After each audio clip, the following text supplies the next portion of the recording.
Hello, Street Fighters. Thanks for being here. There is a huge echo right now. I don't know where that's coming from. We are live in the WCRS studios, Columbus, Ohio. The number to dial is 614-412-5252. You can find us on WCRSFM.org, where you can listen to the live stream, or watch us on YouTube and Twitch. We are live streaming right now. And do you hear that sound? I think it must be these headphones then. No, I'm not. But we will persevere. We are the #1 anarcho-comedy radio show on any station across the nation. We've been doing it now for 7 years on WCRS Community Radio here out of Columbus, Ohio. We are spreading the word on... Whose is it? We are spreading the word. That's what it was. My computer was on. I'm running 2 computers tonight. It's become quite advanced here, the show. So thank you for putting up with all of this as we continue to spread this mess across the U.S. We're going to keep this going with a live tour, with a Middle West tour that's happening in the beginning of September. We're going to be in Chicago on September 2nd. We're going to be in Minneapolis on the 4th, Des Moines on the 5th. We're going to be in Kansas City on the 7th and St. Louis on the 8th. So please come out and see us. Ticket show links are going to start popping up over the next 2 weeks, and I will always send them to Patreon first. That's going to be the #1 source of information on Street Fight live shows. So if you want more than what we do right now, you can get bonus shows over at patreon.com/streetfightradio. Thank you for being here. We are broadcasting live out of the Free Press Studios in Columbus, Ohio. We are a part of the Pacifica Radio Network. It's 102.1 or 98.3. Get it. Hey, how's everybody doing? Pretty good. I had an exciting weekend. Yeah, you did. I did not. How was your weekend? Well, I had a great day yesterday. We went to the neighborhood block party festival. My daughter did a dance routine in the middle of the street, and she loved it. Then later that night, we went and saw Taco Cat at Ace of Cups. So thank you, Taco Cat, for inviting us out. That was an amazing show. Y'all are complete professionals. You blew me away, and I really appreciate Chris for reaching out and inviting us to come. I had a blast, and I will definitely be hooking y'all up with Gumball t-shirts when those come to fruition. I wanted to go really bad, but my kid was sick, so I had to do that imperfect parenting thing of like, I hate you because you're sick. Right. You're like, here's a grilled cheese sandwich and some soup, honey, and then when you leave, it's like, she ain't even fucking sick. Yeah, every time I think she's not sick. That's the bad parent in me. Is that like a lot of times I'm just like, she's just faking. She just don't want to do nothing, man. Dude, they're buzzkills. Yeah, I was like, we were dressed to go. We had all the clothes on. We were ready to go. We were looking good. We were about to leave the house, and she was like, no, I'd rather you guys did it. And I was like, oh, good. This is great. We got a shout out from the stage too. It was pretty impressive. They're like, who listens to WCRS? And some people cheered. And they're like, who listens to Street Fight? And a bunch of people cheered. Oh, I love it when a bunch of people cheer the name Street Fight. But it was really funny because the guy that gave us a shout out immediately got his balls busted by the rest of the band. They're like, oh my God, is that the guy that you listen to all the time? Yeah, I wish I was there. If you're listening, I feel bad I didn't show up. We tried. It was, the kid thing sucks. We really tried all day. We were like down to the last 5 minutes before we were about to leave, and then it was like, we gotta call it. We gotta damn call it. Sometimes your kid's a coward, and you have to call it because they can't go out with an ear infection. You gotta slip her that NyQuil and just go party, dude. That would make me feel worse than just doing it. Without giving her anything. It just, I guess, here's the thing, too. I could have gone, probably, but I would have felt terrible about going because my wife was super excited to go. And she could have gone, but I'm sure she wouldn't have felt great about going because then I couldn't go, Right. And it was just one injury of those... to one is injury to all. Yeah, so it was solidarity. That's what I said. I was like, well, I guess, us both staying home is solidarity. We're showing true solidarity in our marriage by both of us staying home. But we had a nice night. We don't get to spend a ton of time alone together because of the way our work schedules go. She works all day, and then I you know, stay up all night and then, you know, a few nights a week have to leave and just, it's nice to be able to just sit with her and watch movies. It's just, it would have been nicer to go out with her and do something fun, you know? Yeah, maybe you need to come over and give Gwen a pep talk about being sick. Because my system, which Erica was a little combative against at first, is take something to knock yourself out and stop being a problem for the rest of us. Yeah, just take your medicine and go away and come back when you're better. I'm the same way. I like just disappear. I'm like, I go into a cave and just curl up and lay around, you know? Now everybody in my house, like, I just threw up and my wife today was like, I think I'm sick. And I was like, these greasy ass kids at this school, she goes back to school and now we all feel terrible.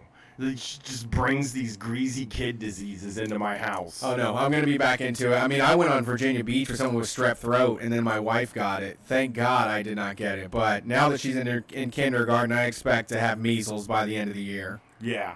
Well, yeah. It stinks. It's the worst. I did actually watch Death Wish last night, 2018. The new one. And boy, was it perfect. It really? was just, if you want to watch like what it looks like in a conservative dad's brain, then that is the movie to watch. That is where you need to go to see it, because boy, that movie, he even wears like dad clothes. He wears like dad jeans and a hoodie, and he's just the one time he tortures somebody, he cuts his sciatic nerve, which was so funny to me because I'm like, I got sciatica all the damn time. Yeah, it's like the worst thing that feel can my happen. pain from hard working. The only way it could have been worse is if you'd have had a baby crawl on him and kick him in the nuts or something like that, because that's the other way we get hurt. But it was pretty good. I mean, I get what you're saying. Yeah, that's how just dads get hurt. Have Sciatica. a kid jump out of nowhere onto your fucking balls. Yeah. Sciatica and getting hit in the nuts by a kid is the two ways that dads get hurt. Or trying to do something that they were able to do when they were like 17. And now I'm 39, and I like am like, oh man, I'll do a flip real quick. Do a foot race. Yeah, let's do something. The first time I tried, that's when I figured out I was old. Actually, I was probably about 33 or something like that, and I was convinced I could beat somebody in a race, one of our friends in a race, and I was like, let's fucking do it, man. Let's just have the race. And we went to have the race, and I tripped over my foot immediately at the starting line and fucking got hurt. And I was like, well, I'm old. Too much torque, dude.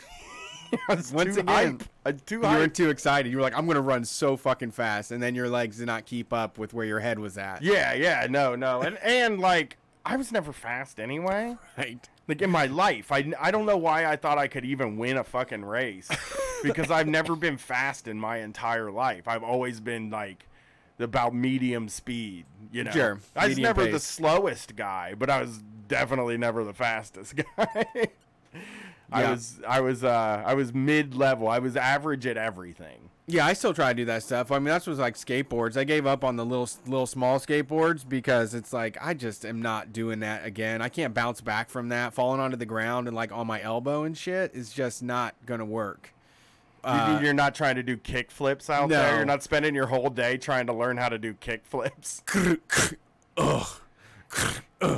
Just doing it all day. Yeah. Failing. Yeah, that's over and over again. That's always like the most fun is like when you were a kid, you could just spend all day just figuring something out. I used to have a pogo stick, which sounds like I was born in like the 1480s or something like that. Yeah, you played like a stick and hoop as well and kicked the can. But man, I used to get so high up on that pogo stick. Like, we had heavy duty metal pogo sticks, so you could really get up in the air. And I love that damn thing. And I would spend hours just bouncing up and down on a pogo stick when I was like 12.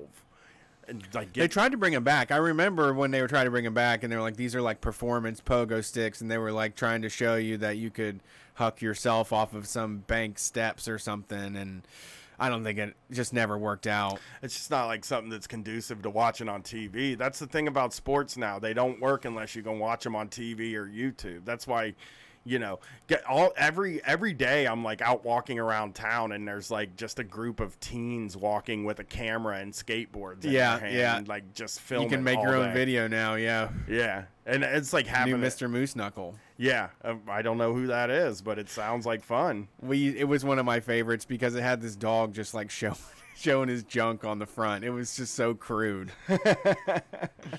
I don't know, man. He was like sitting up in a chair like a person would, but just like fully spread eagle. I kind of feel like I would be less trouble now if I was a teen now, because like all I ever wanted to do was like be in front of people doing stuff. You know, I wanted to show off, basically. That so was you would like just do that on Instagram Live instead? Yeah, you would just be showing off. I wouldn't be out getting in trouble and like doing dumb stuff to show off to my 13 or show off to my 10 friends. You got to have real stakes to make it exciting, dude. There has to be trouble on the line. Yeah, but I mean, I'm just hoping like maybe I could have been something earlier or something. You know, I could have been doing Street Fight. Yeah, of course. No, I think it wouldn't be Street Fight though. It would definitely like. Could you imagine like 2 20-year-olds trying to do this show? Oh man, work sucks. I'm so tired from it every day. Shut up. Okay. I'm trying to like a 22-year-old trying to bestow wisdom on somebody is a lot different than two. They learn pretty quick though. I mean, there's a lot of young people that share their work stories. Did you see that awful one about the breathalyzer test? No, I didn't know that. Holy moly. This guy works for this company in Texas that puts breathalyzers on cars. And he has just been so nice about it, and to the point where they fired every single person around him and made him work in the store all by himself. Like what they normally had like a crew of 4 people. Yeah. And the situation just kept falling apart to the point where and they were like, we might have a senior position or maybe assistant manager in the pipeline, you know. No. And it was just, yeah. And he's like, I finally broke. I was like, really had good intentions and was trying to keep up with my positive attitudes, you know, like trying to be Pollyanna about it. My PMA, my positive mental attitude. And it's like, I think that they're just taking advantage of me, you know? Yeah, we had a guy on the college show like a long time ago who was working at a restaurant as a dishwasher, and then they're like, we can teach you how to cook too, and then he starts cooking, and then they tell him they can teach him how to do something else, and he's just doing that, and then like, so now he's this guy that makes the same amount as a dishwasher that's doing 5 different jobs, and they're not hiring anybody because the position's filled by the guy that's making less money. Right. He's out there flipping burgers, and they're like, hey, go run on Dish Tank real quick. Yeah. Oh, I used to hate that. Like, they would give you, like, a job up. I like Dish Tank. But I'm saying that, like, when you were a dishwasher, they're always like, we'll teach you how to do some other thing, but you're always still just a dishwasher in the end, where they're just like, go set up the tables out there, man. And I love the Dish Tank because older guys would break your balls so hard about like being a wimp with how hot everything was. So I would like really go at it and really just try to fry my hands to be like, to show that I was, you know, with it. The one time I did like a real dinner service, so I got a job at this Italian oven was the restaurant, and I took the whole weekend off from Chuck E. Cheese, and I was like, well, I'll try this job out, and I'm not out anything. If I, you know, decide I don't like it, I'll just go back to Chuck E. Cheese after the weekend, and if I do like it, I'll quit Chuck E. Cheese. And they were paying me like $1 more than Chuck E. Cheese, so I went in on Friday night. My dad dropped me off and picked me up, which is weird because he never did that. I always had to find my own ride, which was always impossible when you know. And he dropped me off, and I went in there, and I worked and worked and worked. Like, it was the hardest. It was the first real dinner rush I ever dealt with in my entire life. And it was like not just like a regular dinner rush. It was one of those things where it's a restaurant that opened up, and they needed people, and they hired me on like day 3 of them being open. So it was like, especially like it might not happen like this in like New York or Chicago or something like that, but in Ohio and Columbus at least, when a restaurant opens, every single person in the city goes and eats at it in the first like 3 weeks. It's like an event. Yeah, we like to do that the most, really. Well, because we don't have a million of them. Like when you go to New York and you like walk around and you're like, there's a restaurant every step. There's restaurants fucking everywhere. Oh no, we ate Thai food that was out of like this back room with like that took cash only and had no visible register. It was like an envelope full of money. And you just can't keep up with what they have. Where in Columbus, you can look on Yelp and you've eaten at all the restaurants. Yeah, you're like, who really wowed me last time? Yeah. So you got to go through. Oh, I had the worst pizza last night. I tried some new stuff. Oh, have I? I had the worst pizza last night. I went to this place that's been open for 25 years, and I walk by it all the time, and I see it, and I'm like, and it's downtown, in the middle of downtown. I look it up on Yelp, and it's got 4 stars. Okay. 90 reviews. Okay. Is the worst pizza I've ever had. Wow. It might be the worst I've ever had. It was, I mean, it was like, it looked like one of those crusts that comes out of, like, that's pre-made crust. And it was supposed to be Neapolitan style, but it was really like it was straight up bowling alley style pizza. It was. I threw half of a fucking pizza away, dude. That's surprising. Look, I will eat a whole bad pizza. I don't care. But I was like, I can't eat this stuff. Sucks, man. What was it called? Yeah, you want me to name names? Yeah, I guess I'd street fight Cafe Napolitana in Columbus, Ohio. I would not go there. I don't know how they have 9. I think they're a thing of that 4-star reviews, the Brett thing, that when you worked for people writing good reviews on Yelp, it's either a big Italian family. They got like all kinds of nieces and nephews. Yeah, or it's the fact that it's like anything that's downtown. People are starving for their lunch, and they just go down and they get a slice of pizza, and they're like, one slice of bad pizza is like, oh, that was whatever. Sure. You know? I'm curious, though, now on those reviews. I got to see that. Yeah. I mean... I don't know if I want to try pizza that bad. I don't hate eat ever.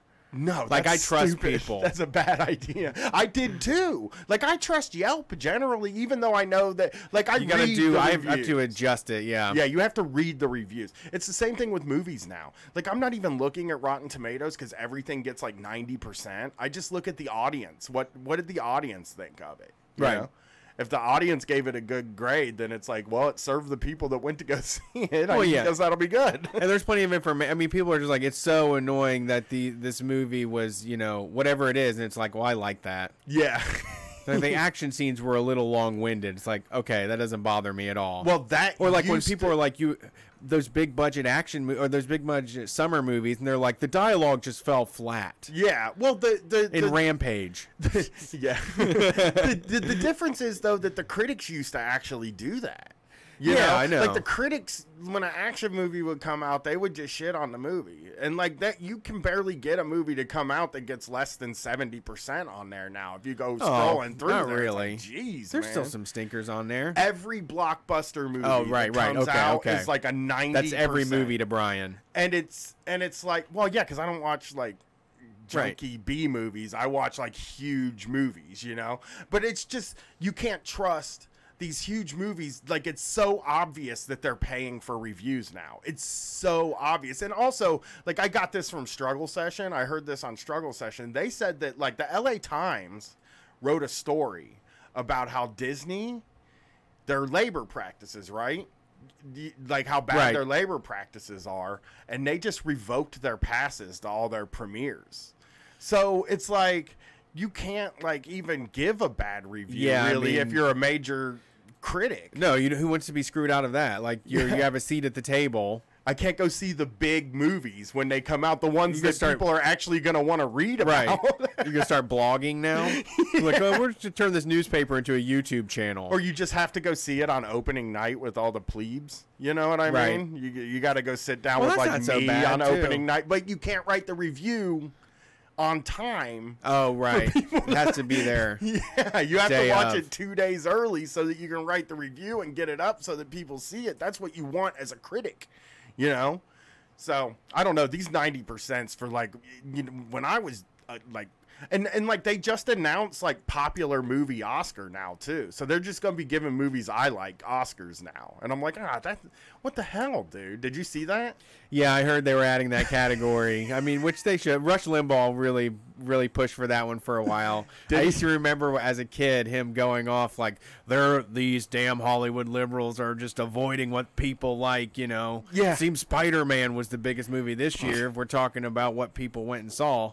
No one gives a shit about your, little art masterpieces. But aren't awards supposed to be for like for me? There's they like should include them in there. I don't know, man. They're not like that good. They're not good. Interesting. They're not pushing. How do you do it? They're not pushing. You give them One the category, Billboard right? Award. Like, you give them what the People's Choice Awards. Yeah, they exactly. Get that. Oh. Like, the Oscars, to me, or those awards, are for interesting movies that try shit. You know what I mean? Doctor Strange is not interesting, and it's not... You're just going in there. You ever done DMT, dude?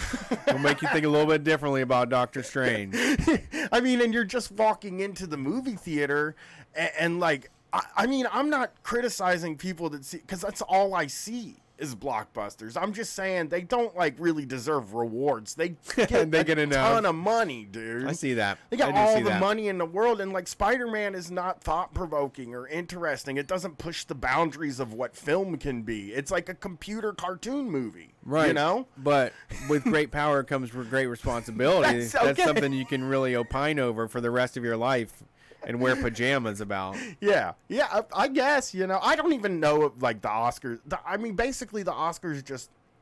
They're, like, not for us. You know what I mean? Like, they're not... They're for people ceremony that is, like, for people that love a thing. You know, for fanatics. For people that, like, go deep and want to see things that are, like... Oh, I thought it was for people that, like, burn child effigies to the that too. god Moloch or something. Yeah, I mean, but it is just for them. It's like awards. They give each other awards, dude. Right. Let them have, like, a thing that's, like... I mean, like, the Grammys always annoy me. Because that's where I kind of have the thing where I'm like, this music's better than that crap. You know what I mean? Like, you have to sell a bajillion albums to even be considered for a Grammy, or 100,000 of them now. But you know, and it's like never been good music that wins those major it's always like popular music. It's not what people who love music are listening to. Sure. And that's what I think the Minions like. Yeah, well, that's what I like.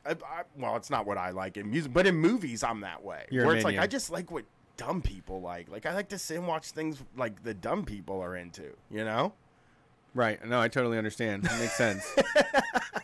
Well, I'm not like a genius or anything either in my own mind. Like, I don't know what I watch movies for. Well, no, anymore. I definitely lived my life as a very snooty movie watcher, and then eventually it's like, if you go to the theater and take the time to do the whole ritual of it, you get like an amazing experience. Basically, any movie that is shot at your face 90 feet tall with THX speakers, it's pretty fucking interesting for a little bit, you know? Yeah, it's hard. Wait, let's talk. What movies have you walked out of?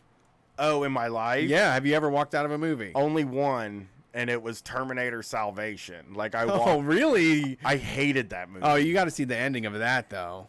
No, maybe I didn't walk out. Have I walked out? The only movie I can think of that I got pissed off at and was like, I had to keep leaving. Oh, no, it wasn't Terminator Salvation. I hated Terminator Salvation. Sure. Hated the movie. Like, I thought it was ugly and boring and stupid. Right.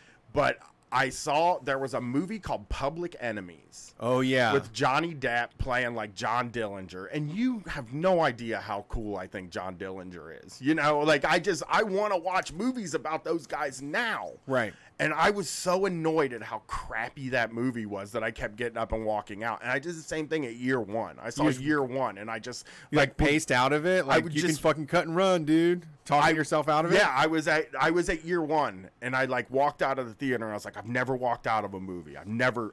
I think I gotta leave. I hate this movie. It's like me at the dish tank. And then I did it. I finished. Suffered through the pain. Yeah, I fell asleep during Hellraiser Bloodline. That's another one that I saw that in the theater and I fell asleep. I hated it. Oh, Hellraiser Bloodline. It's like Hellraiser in space. I was thinking Hellboy. No, I was very astonished to find out you would sleep through Hellboy. No, it was Hellraiser in space, and I was never a Hellraiser movies fan. Sorry, I only movie I ever walked out, Ballistic X vs. Sever, which was like Antonio Banderas and Selma Hayek. Yeah, I think. And they were spies of some sort, and I was asleep, and I woke up, and I'm like, I'm fucking leaving. I hate this. Yeah. You make me want to watch it, though. I'm sure I'd like it. Yeah, it's a crap fest. Yeah. The game is good, though. There was a game for like Game Boy that was good. I like crappy movies, man. That's Who just doesn't? all I care about now. It's like I watched Den of Thieves this week, and it's like Heat. It's basically the entire plot of Heat with all of the beats of the story of Heat, Right. And you can directly draw a line from each character to somebody in Heat. But it was bad. It was like a dumb guy wrote. John Gabris on Action Boys actually said it is Heat if a high school quarterback wrote it, and it's the most perfect example. Like, you know, Heat's like this, like these classy robbers, and like they're driving around, and he's like, oh, actually this guy like likes to rob banks, but he also listens to classical music. Right. There's something more going on there. Yeah. He's not just some idiot that's smashing and grabbing listening to rock and roll music. Well, this guy was listening to What It's Like by Everlast. Ooh, that's deep. That's a deep song. I love mean, that song. whenever I have to stop and ponder, because I don't really know what it's like. You got me, Everlast. I've been listening to that song every day. Like, I've been listening to that song all day. We for the made past 3 Everlast days. memes like 5 or 6 years ago. We need to go dig them back up I love out of the Everlast. archives. I love Everlast. He's All the right, best. we started late. Let's get the people on the phone and see what they want to talk about instead of us going on about horrible movies. Thank you for calling Street Fight. Who are we talking to? Oh, hello, are we on? Howdy, yeah. This is the LSD teens. The LSD teens, you called in. What is up, Hello, LSD yeah. teens? We were very dorkily excited when he talked about us on the last call-in show. Yeah, we were excited. We were glad that you made it. We wanted to make sure you were okay. Yeah, no, it was really fucking cool. Yes, we're okay. Or I hope so. I mean, You gotta wait a few years before you can actually say that you're. No, I'm kidding. You guys seemed like you were handling it pretty well. I know the dude I talked to was handling it amazingly well. Like, you were holding yourself together. Now, the one that didn't talk to me, the LSD team that didn't talk to me at all, I didn't know where That's you were right. at, but I was like, you know what? I like this guy. He's polite. Yeah, he He's keeps his doing LSD to himself. No, that was me. No, you were the one that was hiding as you were. It was a very stressful time. You can't trust him. He was on LSD. Yeah, I can imagine. Is this the first time you've taken this trip? No. You're seasoned? We're degenerates. Okay. Well, to Columbus, it was the first time. Okay, well, that's a Yeah, the milestone. first time in. Yeah, I think Columbus, Ohio, is like the LSD of cities. Okay. Did you drive here? Yeah. Yeah. And did you stay the night here? That's what I was wondering. We drove back at like 10 p.m. I was like, are these guys going to drive home? Like, that's the only thing I was thinking about. I'm like such a dad. I was like, are they going to drive 6 hours to get to their house? I think it's 4 or 5 hours, right? To get there? Maybe Yeah. 3. I don't know. Buddy Adam drives here from there, or used to, but until he moved, and we drove through it once. You're from Champaign, right?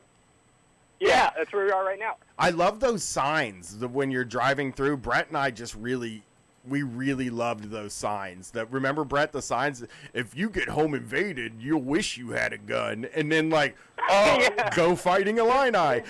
Yeah, but it's written on like 6 signs though, so that when you pass it, like you read each word. You really learn about a bit.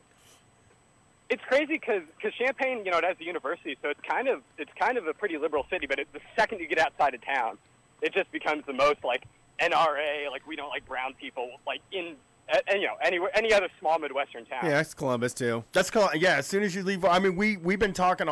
People talked a lot about that special election that the Democrat lost, and was like blaming it on leftists in the city not voting. And then I looked at the district, and it was just like one line into Clintonville, and then all suburbs. And I was like, how do you expect that group of people to cancel like all of this group of people? Right. Yeah, we are gerrymandered to hell in this place. I mean, even some of the, like Pat T-Berry was the representative that he was replacing, and that guy's a fucking monster. Yeah. So, how was the drive home? I will say, I've done acid a lot. I have never done a 6-hour drive on it. Traveling on the Rainbow Road. It was great. We thought like we were the only 2 people on the earth driving home. It was a very strange experience. We got into some heady shit, but we're like, wait, if we just listen to like old backlogs of Street Fight episodes, that means we're still sort of connected to the world because we just met them. Therefore, they exist. That's And amazing, then just sort of dude. spiraled out from there. Yeah, I had a moment. yeah, I had a moment like that once where I was just sitting there watching TV, but then like I had this overwhelming feeling of seeing myself in complete blackness in just the room that I was in, like lit up, and like that was the only thing that was flying through space at that moment. Well, what you got to do is on the second, when y'all come to Chicago, you can do a whole other trip with 2 teenagers that you've never met except for once, and it won't at all be a weird time. You should definitely do it. We will be in Chicago on Labor Day weekend.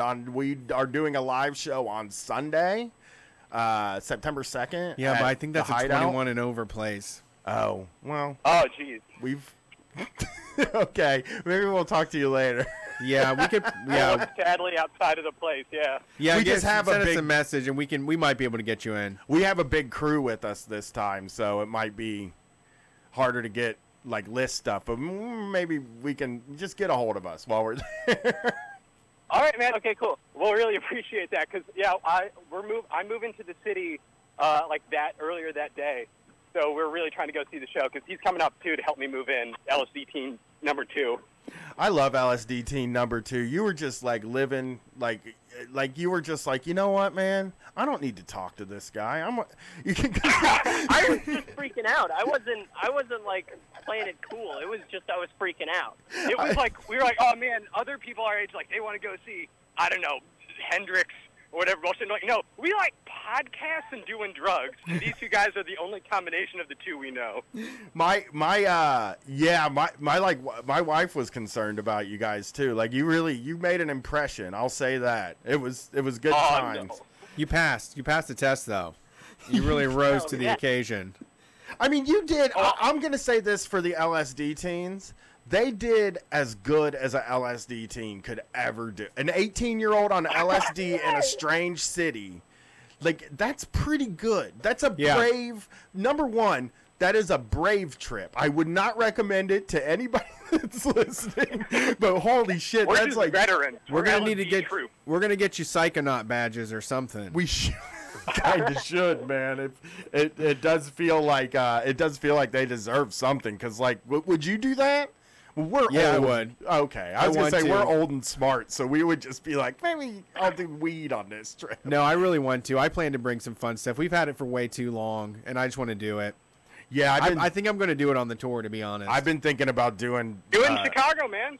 I might do acid, and I think Des Moines is the city that we're in for more than one day, or Minneapolis, and I might even trip while we're there. Chicago, I'm gonna have my wife and kid with me. Yeah. And Brett's wife and kid, and my sister and her kid.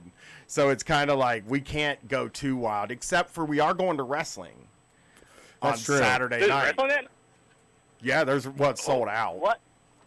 Oh, damn, we're getting cucked all Is it over like the place. is it like WWE? No, it's indie stuff. We're going to see All In Chicago. It's a indie show that they did a bet with a wrestling journalist and somebody said, can they sell 10,000 tickets? And they said yes, and he said no. So they decided to see if they could book an arena and sell 10,000 tickets, and they did in like 30 minutes. So we're going to see hell that. Yeah, it's Cody Rhodes and the Young Bucks are like the architects of it. But we figured Oh, that's awesome. it was a good reason to go to Chicago.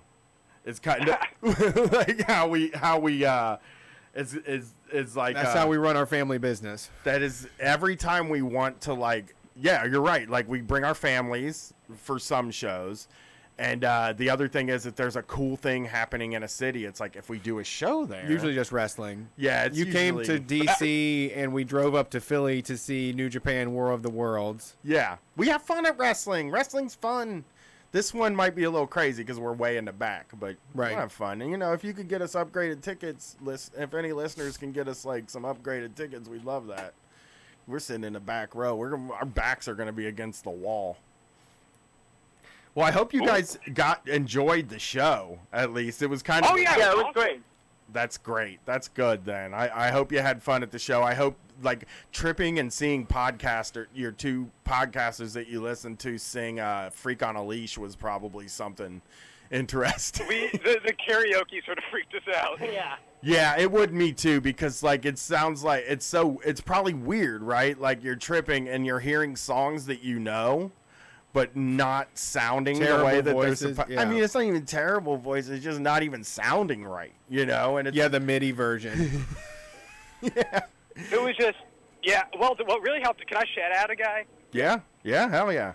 There was some guy that I have no idea what his name was, but he was a Columbus DSA guy, and he talked to us for like an hour, just listened to us ramble about nothing and like sketch weirdly in our filthy notebook, and like he kept us like He kept us sane. He was like the only thing we had to the real world. What did he look like? It was very comforting.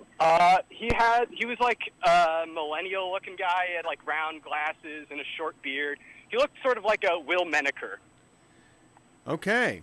Well, I'll be on the thank lookout. you. Thank you, wonderful like, it's good that you know that people can freak out at your live shows and somebody will help them out. Like, that means we have a pretty hip audience, you know? Oh, yeah, and in Grove City, Erica, we talked to her for a while, and she was super nice to us. And, like, They everyone was did super more than chill. they needed to. It was awesome. Yeah. Yeah, well, that was the funny thing about you guys. Like, that's how I can't forget you, is that you, that's how I'll never forget you, is that you would talk to me for like 2 seconds and then be like, am I bothering you? Like, do you need me to leave you alone? And I'd be like, no, I'm fine. You know, I'm here to hang out with people so I can talk to you. And then you'd be like, I'm sorry to bug you, but I need to, and I'd be like, you're not bothering me. I'm here. This is my job tonight. Well, when I got the picture with you, I was like, this is the biggest inconvenience anyone has ever asked of another human being. Oh my I God. can't believe I'm doing this to him. I do that too when I want to get pictures. Like, I didn't get any pictures in New Orleans when we went to WrestleMania weekend because I didn't want to bother any of the wrestlers. But I can genuinely say that it doesn't bother me at all. But I do definitely know how you feel, because I always just feel like I'm not gonna. I'm not going to bother this guy. He's probably just, but taking a picture takes like a half a second. It's the least. I'm glad like it's pictures now instead of like having to sign something or something. Cause I used to always like, when you watch people ask, like I walk by this hotel sometimes where the hockey team stays when they come into town. Sometimes I just happen to be there when the hockey team shows up, and there's all these guys with these like books with the different cards and faces of the people so they know who they are. And you just know that, like, they don't know who the person is until they see them get off the bus, which is, like, kind of like, you know, get out of here. Right. You know? And then I've seen so many times them be like, can you sign this? And then this? And then this? And I'm just like, that kind of shit is, like, that's the only annoying thing, is like when somebody monopolizes. Like, there's a lot of times where after a show, like if Brett and I are talking to people, there's like right after the show, there's like a line of people that like want to talk to us, and if somebody comes up there and starts being like, well, just one more thing, and you're like, well, all these, Right. I got to talk to these other people too. Yeah. Of course. Because that's like the goal of the live shows, right? Like when we hang out after the live shows, it's so we can talk to people in the audience. Yeah, I know. you That comedy shit is so boring. I'd rather just talk to you people. Well, I'm glad you guys made it out, and I hope we do get to see you in Chicago. If anything, we'll probably do. Hopefully, we'll figure something out for Yeah, you. and now you can credit yourself as the LSD teens from Street Fight Radio and anything that you do. You are. You're the Can I LSD put that on a teens. resume? Yeah. Yeah. Well, Yeah, hey, I'll give you my number. yeah, we'll give you the number. You can. They can call Brett and be like, yes, they Yes. take LSD and they enjoy a good time. Yep. We saw it. We witnessed it. Thanks Yeah, for. well, for sure. Yeah, when you guys are in Chicago, we'll definitely try to, I don't know, get fake IDs before then. Yeah, do that. Go call King Fake or whatever that guy's name is. Yeah, King Fake is a good idea, right? Wasn't I that want to his see name? it. Yeah. I do want to see your Well, fake if the most ID. trusted adults we know say so, then yeah, we gotta. Yeah, it sounds like a good idea, dude. You're never going to forget it. It'll be a Maybe good we can show. help you out and get you some, because I want to see them. Yeah, I do want to see some fake IDs. I don't want to buy them for like I don't have anybody else to buy them for. Remember Elizabeth? Oh, Elizabeth didn't end needed up one. getting the fake ID. Right, but she took the better path. Yeah, I think so. Right. I mean, not going through the county for a damn cat is If it's just to get a cat, you don't. I mean, like, if you needed to buy smokes, I'd be like, oh, yeah, go and get an ID. Especially if you're an 18-year-old that just started Now, and then boys- they raised it to 21. But boys, I don't want you drinking in there and causing a ruckus. You need to keep it to psychedelics like Molly or LSD or mushrooms or something that you. Yeah, can- we'll keep it light for this one. We'll just do mushrooms. Okay. I trust you. I love I think you guys are the psychedelic teens, the psychedelic boys. Oh, expanding our horizons. Well, if you're taking mushrooms, you're the psychedelic teens, and then when you're not teens anymore, you're boys, B-O-Y-Z. Perfect. Oh, boys to men. Yeah, that's where I learned that, actually. And in the 90s, when Teens adding to a Z to boys. stuff was the coolest. Like, you just add a Z to I it. love Z still. I'm addicted to them. They just fly in the face of authority. They do. People hate the sound of Z. But you know what? Not me. People don't want to see it. Well, thanks for calling, LSD teens. We loved you. It was really fun to meet you. Yeah, Thank thanks, you. guys. It was rad to meet you too. Do you have a Twitter or anything you're trying to push, or like a new SoundCloud rap group? Oh, I'm at Dangerously Rad on Twitter. I've been doing stand-up comedy for 4 years since I was 15. And if anybody in Chicago wants to book me for shit, I talk about my therapist and doing drugs. That's And then I'm at Zandon Duncan. Okay, perfect. 15-year-old comedian. Maybe we Yeah. could just... I know. Yeah, maybe. We'll see. We can give us a get a hold of Damn us. it, if you need an opener. Yeah, that is a very easy way to get you in. Just do a few minutes We'll before the see. show. We'll Can I see. be your escort? Yeah, I All mean, right, thank you, usually guys. the way we Yeah, get thank you. people in is hand them a piece of equipment. Well, yeah, usually just pretend to be press, or a couple people at the Hideout last time, I just took him inside and said I would be responsible for him, and they made him draw X's on their hands, and they had to like shake the bartender's hand and all that shit, and like, so they knew not to serve him. But I'd be more than willing. yeah, this is going to be a bigger show than then, so please do not blow up my inbox just yet. But yeah, I mean, we can probably work around it if there's not too many of you. But thanks for calling in. We appreciate it. Yeah, of Thank course. you. Yeah, that is trouble with the teens because they are always like, why can't I go to the show? And it's like, I don't know, man. You're grown. You're grown, right? I mean, I don't care. I want to do I all mean, you're ages. legal, right? We want to Besides do. beer. We want to do all ages shows, but it's like some of the venues are not. Yeah, All well, a lot of them are ages bars, venues. too. A lot of them are just gross, seedy bars with a PA system. Those and are some my- fucking stoner to do the sound. That's why I'm so excited about the tour. I mean, the Hideout is a different show. I Hideouts, think. yeah, that's a good show. Yeah. Please buy tickets. Look for the Facebook event. Please buy tickets. We want to sell it out so we can possibly get 2 shows going. Okay. Yeah, I like that idea. Let's buy some tickets. Yeah, they are available. I will get you a link soon. Once we hit the break here, I'm going to bring it up on the compute. Okay. Yeah. I mean, I just want. I like. I love playing Chicago. I love going out there to do shows. And Yeah, it's a great place. It's better when it's not fucking freezing cold. Yeah. Really, that's what I love Chicago the most. We've only done freezing cold once. Yeah, I know. I've only been there during the fucking cold. I don't know why, because it's like a legendary winter.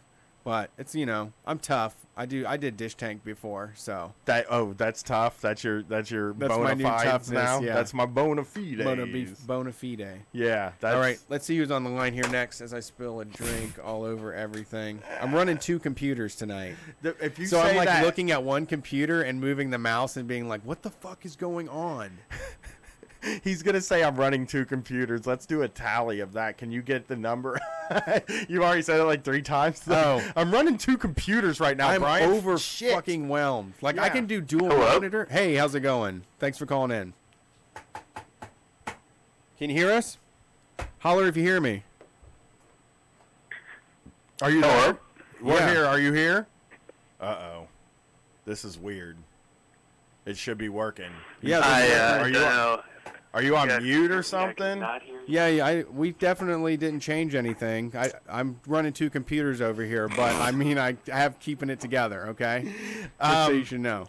Are you on mute? Or I guess his phone can't be on mute because he's talking. He's coming we can hear through, but you. he can't hear us. He's skellying. It makes me want to call in and see if it's working. now. Yeah, maybe you should do that because I'm curious. Well, let's take the next call. Let's have Brian call in here. I got a couple of announcements to make. If you are local to Columbus, Ohio, you should know that the Columbus IWW is putting a training together that is happening at the beginning of September. We're actually not going to be in town for this, unfortunately, but the email that I have here says that Columbus IWW branch is offering a 2-day organizer training September 8th and 9th. It's open to all workers who can attend both days and want to learn the basics of organizing their workplaces. Suggested $10 donation. Email columbusiww@gmail.com to register and get more information. Let's see if Brian's on the line, and hopefully nothing happened here. Hey, Brian, can you hear me? I can hear you. You can definitely hear me. Okay, so it was just that guy's problem. That's our first Skelly of the night.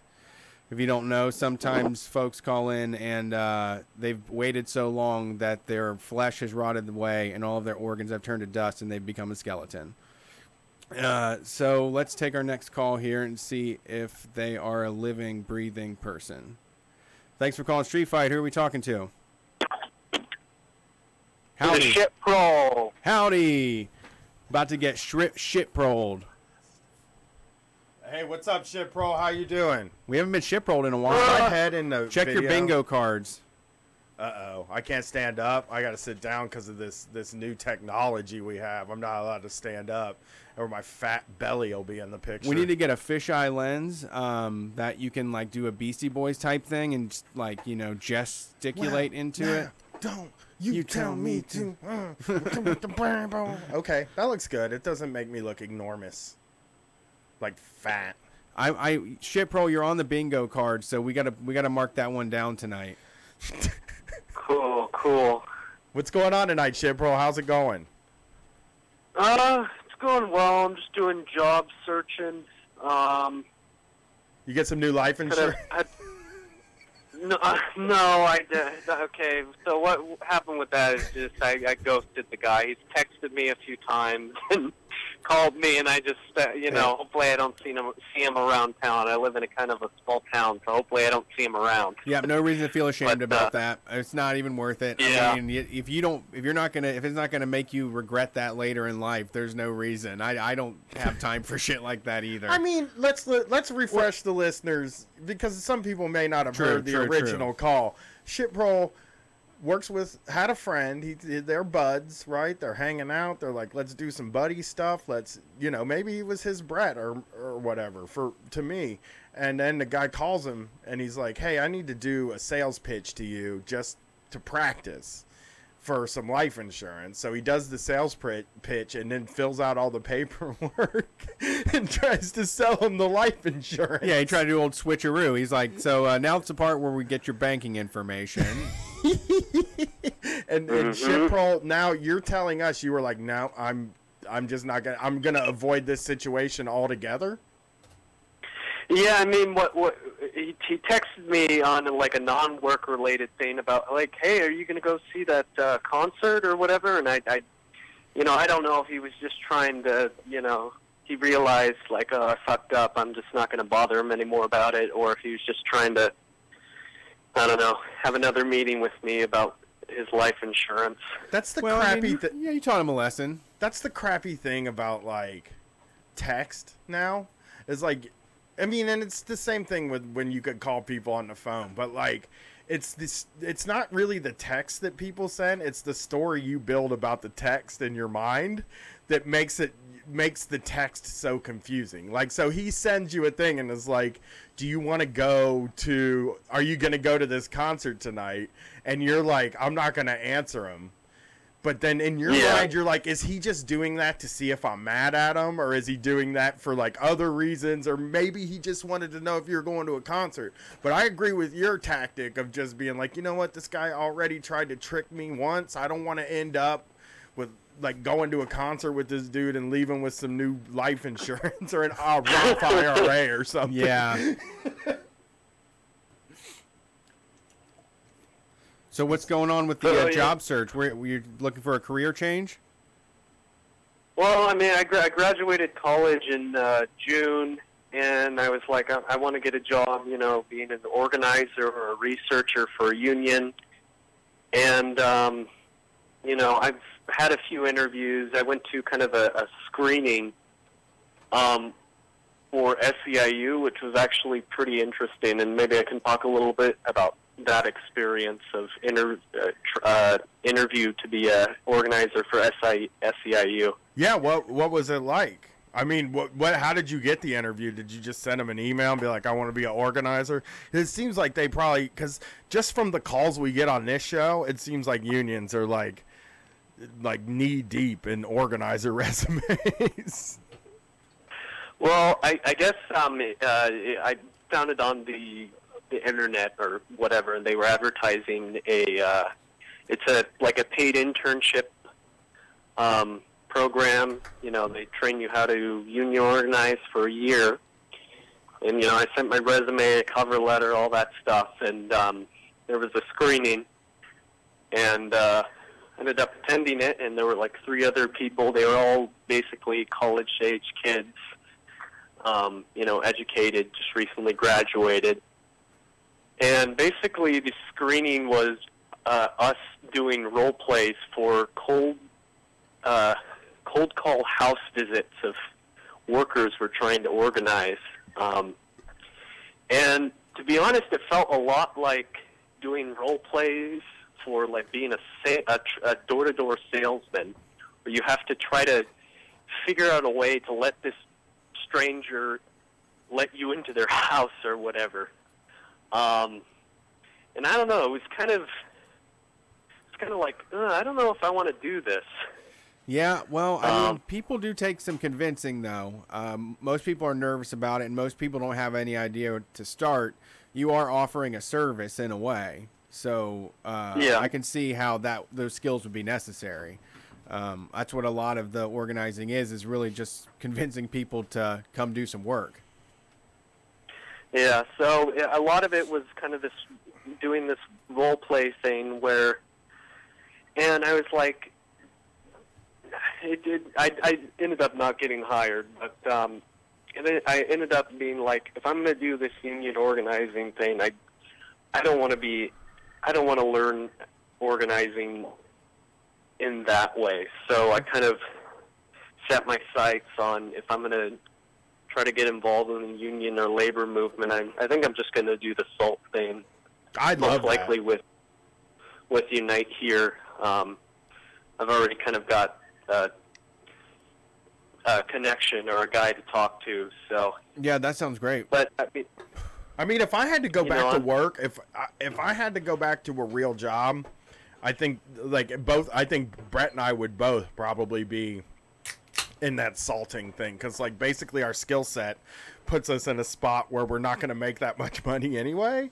Yeah. And like, why not just, I mean, the jobs aren't out there. You might as well just go salt somewhere. You're going to make, I mean, if you go to a warehouse, you'll at least maybe make like a little more than the minimum wage, and maybe you could get a union going there if you go work at like the Amazon warehouse. And I like, well, that's harder. I know that's easier said than done or whatever, but it's just one of those things that's like, it's worth a shot. You just know that there's like unlimited shitty jobs out there. Yeah. And that's what I'm sorry. That's what I think now. You know what I think about it like in that time. I wish I would have thought in that way, where like there's unlimited shitty jobs out here. I might as well just go for it. Yeah, that's true. I mean, having the time. I mean, this is a time when you can take this risk or go all in on it, and it makes sense to me. And I mean, yeah, I mean, it also like here's something I think about like organizing straight out of college. I think if you're organizing, and like there's a place at colleges to organize, right? Like with the cafeteria employees, with the grad students is always a big thing. But like I do think that if you're just coming out of college and then you want to come in and organize without having like one of the jobs, then it's harder to get the respect of the people that you're trying to organize. Like I know that if I was a cable guy, if when I was a cable guy, if a college kid called me, or somebody that just graduated college called me and said, we want to unionize your thing, it would almost feel to me like, well, you don't even know what I do. You don't even know what my needs are. Like you're just listening to you're just going to take whatever I say and like do it anyway. So it's like if you want to organize, I think I really do think it's a good idea to do a job. You know, like that's why salting to me is very appealing. Yeah, most likely the industry I would salt in would be kind of hospitality, and I've never worked in that industry before, so it would be completely new to me. Yeah, you'll pick it up though. I mean, well, they're mostly pretty. I mean, they're not easy jobs. They work their asses off. You know, like housekeeping works their asses off. People at the front desk. I mean, like Brett and I, like, will go to these hotels and we stay up all night. You know, we're in and out of the room, like doing all whatever we want to do. We goof off a lot. And like we've noticed now that like anytime somebody walks near the lobby, they have to get up and like run and stand behind the desk like really awkwardly. Yeah. And act like they weren't just playing on their phone or doing homework. Or they have to pretend like they've been standing there the entire time like a maitre d' or a butler. Or like the maintenance people at those places are like all day going. Like somebody checks in, their cable's not working. Somebody checks in, the remote control's not working. Somebody checks in, the clogs the toilet. So, you know, and like that's not an easy job to run around, and you learn a whole bunch of different things. And I do think like you're not going to make the amount of money that you would make if you went and did like a tech job or like a job that you would normally do after college. But if you're looking to organize, I think building up your experience in the workforce and with organizing, like if you're going to go there and organize with people, like I think that's where your best chance lies. If you're really trying to start a union somewhere, I really feel like your best chance is in working there and working with the people that you work with to make it happen. Like coming in from the outside to me seems like more of a daunting task. Yeah, I mean, that's kind of the reservations I had about the whole SEIU thing, where it's, you know, you kind of are external to the workers you're trying to organize. You know, you're very different from them, maybe in terms of class background, culture, race, where at the very least, if you're a SALT, you know, you're just another one of their coworkers. And you know? But it's harder, and, you know, it takes a lot of effort, and you know, obviously, I really feel like experience is your biggest tool when you're organizing. I don't think anything is more important. There's nothing else in there that's as important as being one of the people that works at the place. Like, I just know when I called to try to organize the cable company, like I was pissed off one time and they were like annoying me and I thought I was going to quit or whatever. And I was like, I'm just going to go ahead and I'm going to unionize this place. And I called the union, the union guy. I don't know what this guy did for a living or whatever, if he was just like an office worker for the union or whatever, but he's like, go get me a list of people that are interested, and then we'll see what we can do after that. And I'm like, well, I'm afraid to do that, you know. but like if I had done that, I think it could have worked. Sure. You know, like that sort of thing could have worked if I had had the guts and like they were just depending on an idiot to like do work that wasn't extra But what work. if it was like one of those like Cutco knife salesmen that comes to your house and did like a presentation for you on like how you can effectively fuck up your workplace? I mean, you would feel ripped off. Look, shit, pro, nobody knows better than you about how it feels to get ripped off by a salesman. Yeah, they're seedy. Yeah, so you just... I mean, like, that probably is the vibe people get, too. When you come and sit in their house with, like, a PowerPoint on your computer, and you sit on their couch across from them and be like, look, you're taking all the risk here. Let me tell you some of the benefits you can get in the end of this. Right. Because it is, I mean, like, I think even you will benefit from working from the start of a union to when you get to the end. I think in the positive, and I think there will be a union at the hotel that ShipPro works at. Right. And maybe you can get that salesman guy on your side to sell some of the people some life insurance too. It could be something. Yeah. Which is maybe a setup situation between you, reciprocal. But I think that like starting there and then moving up and like seeing it happen gives you an idea of how it works. Like that's how Brett and I learned stand up, by just putting ourselves in a situation where we needed to have an hour of material, and we were just like, I don't know what we're going to do. And then we figured it out over a month and then went on stage and did it the first time. And we figured out what our thing is from just doing it over and over again. And I like really don't think that anybody now, like I think a lot of people get kind of paralyzed by like, how do I do this? How do I do this? How do I do this? And I like this idea of like, I'm just going to go work there. My goal is going to be to have a union there. I fully understand that I'm probably going to get fired and harassed, and I mean, there's going to be like they hire people to harass the employees. A lot of these companies hire lawyers to harass the employees. Sure. But like, once you've gone through that whole process, you're going to feel like you're going to have done it right. And I think you'll feel better. And I think that also makes you more valuable as an organizer in the future to move on to the next thing. I admire any SALT. If you're a SALT and you listen to this show, I admire you. I think it's such a righteous thing to do. They're the truth. Yeah, it's such a righteous thing to do because it's so hard, and like it's such an uphill climb, and like you might not, like a lot of times, like, you know, these people will get a job at a restaurant and not actually pull it off, but they worked and they tried, and they maybe even showed the other employees that you can fight for yourself and that you don't have to be afraid to say, because like at a lot of jobs, if you say union, you know, you gotta be careful about how you even say union. Like if you were like getting married and you called it a civil union, they would get nervous about it.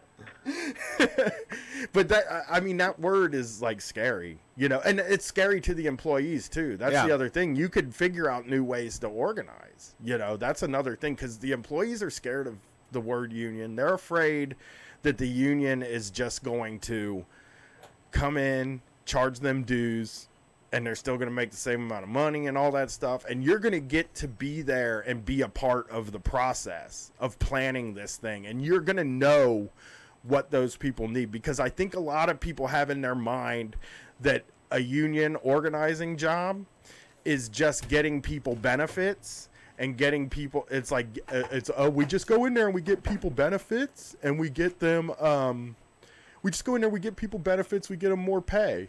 And it's like, no. Yeah, I'm not trying to be an insurance agent. No, yeah, you're going in there to, like, make their work life better. You're going in there to, like, change the amount of work that they do and change the amount of days off. You want to change scheduling. You, like, they don't know that you want to change everything about the way this works. Like, all the things that they don't like about it that come from the top, that there's nothing they think there's nothing I can do about this. And like, I've had this conversation with my wife a few times in the past few weeks. There's somebody at her work that's worked there for like 20 years and is just like, every time they tell her to do something new, she fights and fights and fights and fights and fights and gets in trouble and pisses off all the people, you know, pisses off the boss.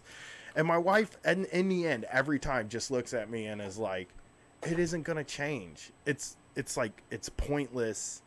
The people at the top are made a decision, and that decision stands, and nobody in your immediate purview can change that. And those are, like, that is the mindset of people who work now without a union. And, like, you have to tell them, like, well, no, if the process changes in a way that doesn't make sense for the work, if you have a union, then you have a group of people that can go to the boss and be like, I don't want to do it this way. This way doesn't make any sense. It's stupid. But you can't do that alone. You can't. And I don't think people put enough emphasis on, I think a lot of times it feels like people don't put enough emphasis on the types of improvements you can make on the actual work, because they don't do the job. So they pretty much feel like, well, you get them benefits, you get them a few days off, and you get them, you know, you get them more pay. But it's just so much more than that. I mean, stable scheduling, if you told somebody that you were going to fight for stable scheduling, they would freak out. They would love that. People want that so bad. That is like the main thing that people in the service industry want, is just the same schedule every week. That doesn't happen. And that should be something that we should be talking about a lot more. I mean, they don't even want weekends off, though. You know what I mean? Like they're like in the hospitality industry, they're not trying to get weekends off. They know they got to work weekends. They know they got to work holidays, but they would love to have just a regular ass schedule. You know, should check out or maybe play it if we can pull an audible. But Taco Cat has a song called "Weekend," and the entire chorus is "I hate the weekends" because it's all about having to work when like everybody else fucking is going out to eat and doing shit. It is. You have to be there, like you have to serve their brunch memory, you know, or whatever it is. That is true. It's like people that work, and like, look, my sister is in the hospitality industry, and she does not mind working on the weekend. She doesn't like get mad about it. It doesn't ruin her life. And she's just kind of like, I mean, I'll be off Monday and Tuesday. You know what? All my friends work in the hospitality industry too. They're off on Tuesday too. Like, that's my weekend. That's your friends. Yeah. And I mean, it seems, but I mean, like, it's the holidays. How are you going to deal with the holidays, Shit Pro? I don't really like the holidays anyway, so. Oh, you're perfect. There was a guy that I knew that used to make donuts. He would come in at like 3 a.m. and work till like noon or whatever. And he's like, I fucking love this job, man. I hate people so much. And like, nobody is up. Nobody's fucking up when I'm out here. I don't have to say hi to anybody. I'm like, right on, man. He just put his headphones back in and just go back into outer space. People that work holidays are special to me too, though, because I never did it. Like, I was always so bummed that I was working and everybody was off.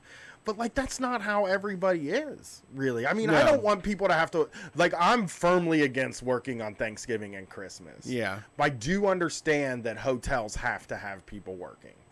You can't get out of it, you know? And they usually, I don't know how they do it at all, but most places I work try to make allowances for that. Be like, okay, well, you know, your celebrations at this time, you're going to work these hours, and then I'll come in and, you know.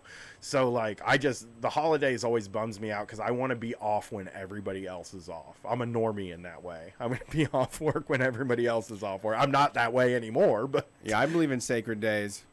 Do you? I'm just spiritual like that. I mean, how do you do it with a hotel, though? No, I mean, nurses got to be there and shit, too. Like, it happens. I mean, but those people know what they're signing up for. I mean, the police sign up for, like, extra hours on those days. Yeah, it shouldn't be anything you do for, like, to get triple time or whatever the fuck those kind of lures are, you know.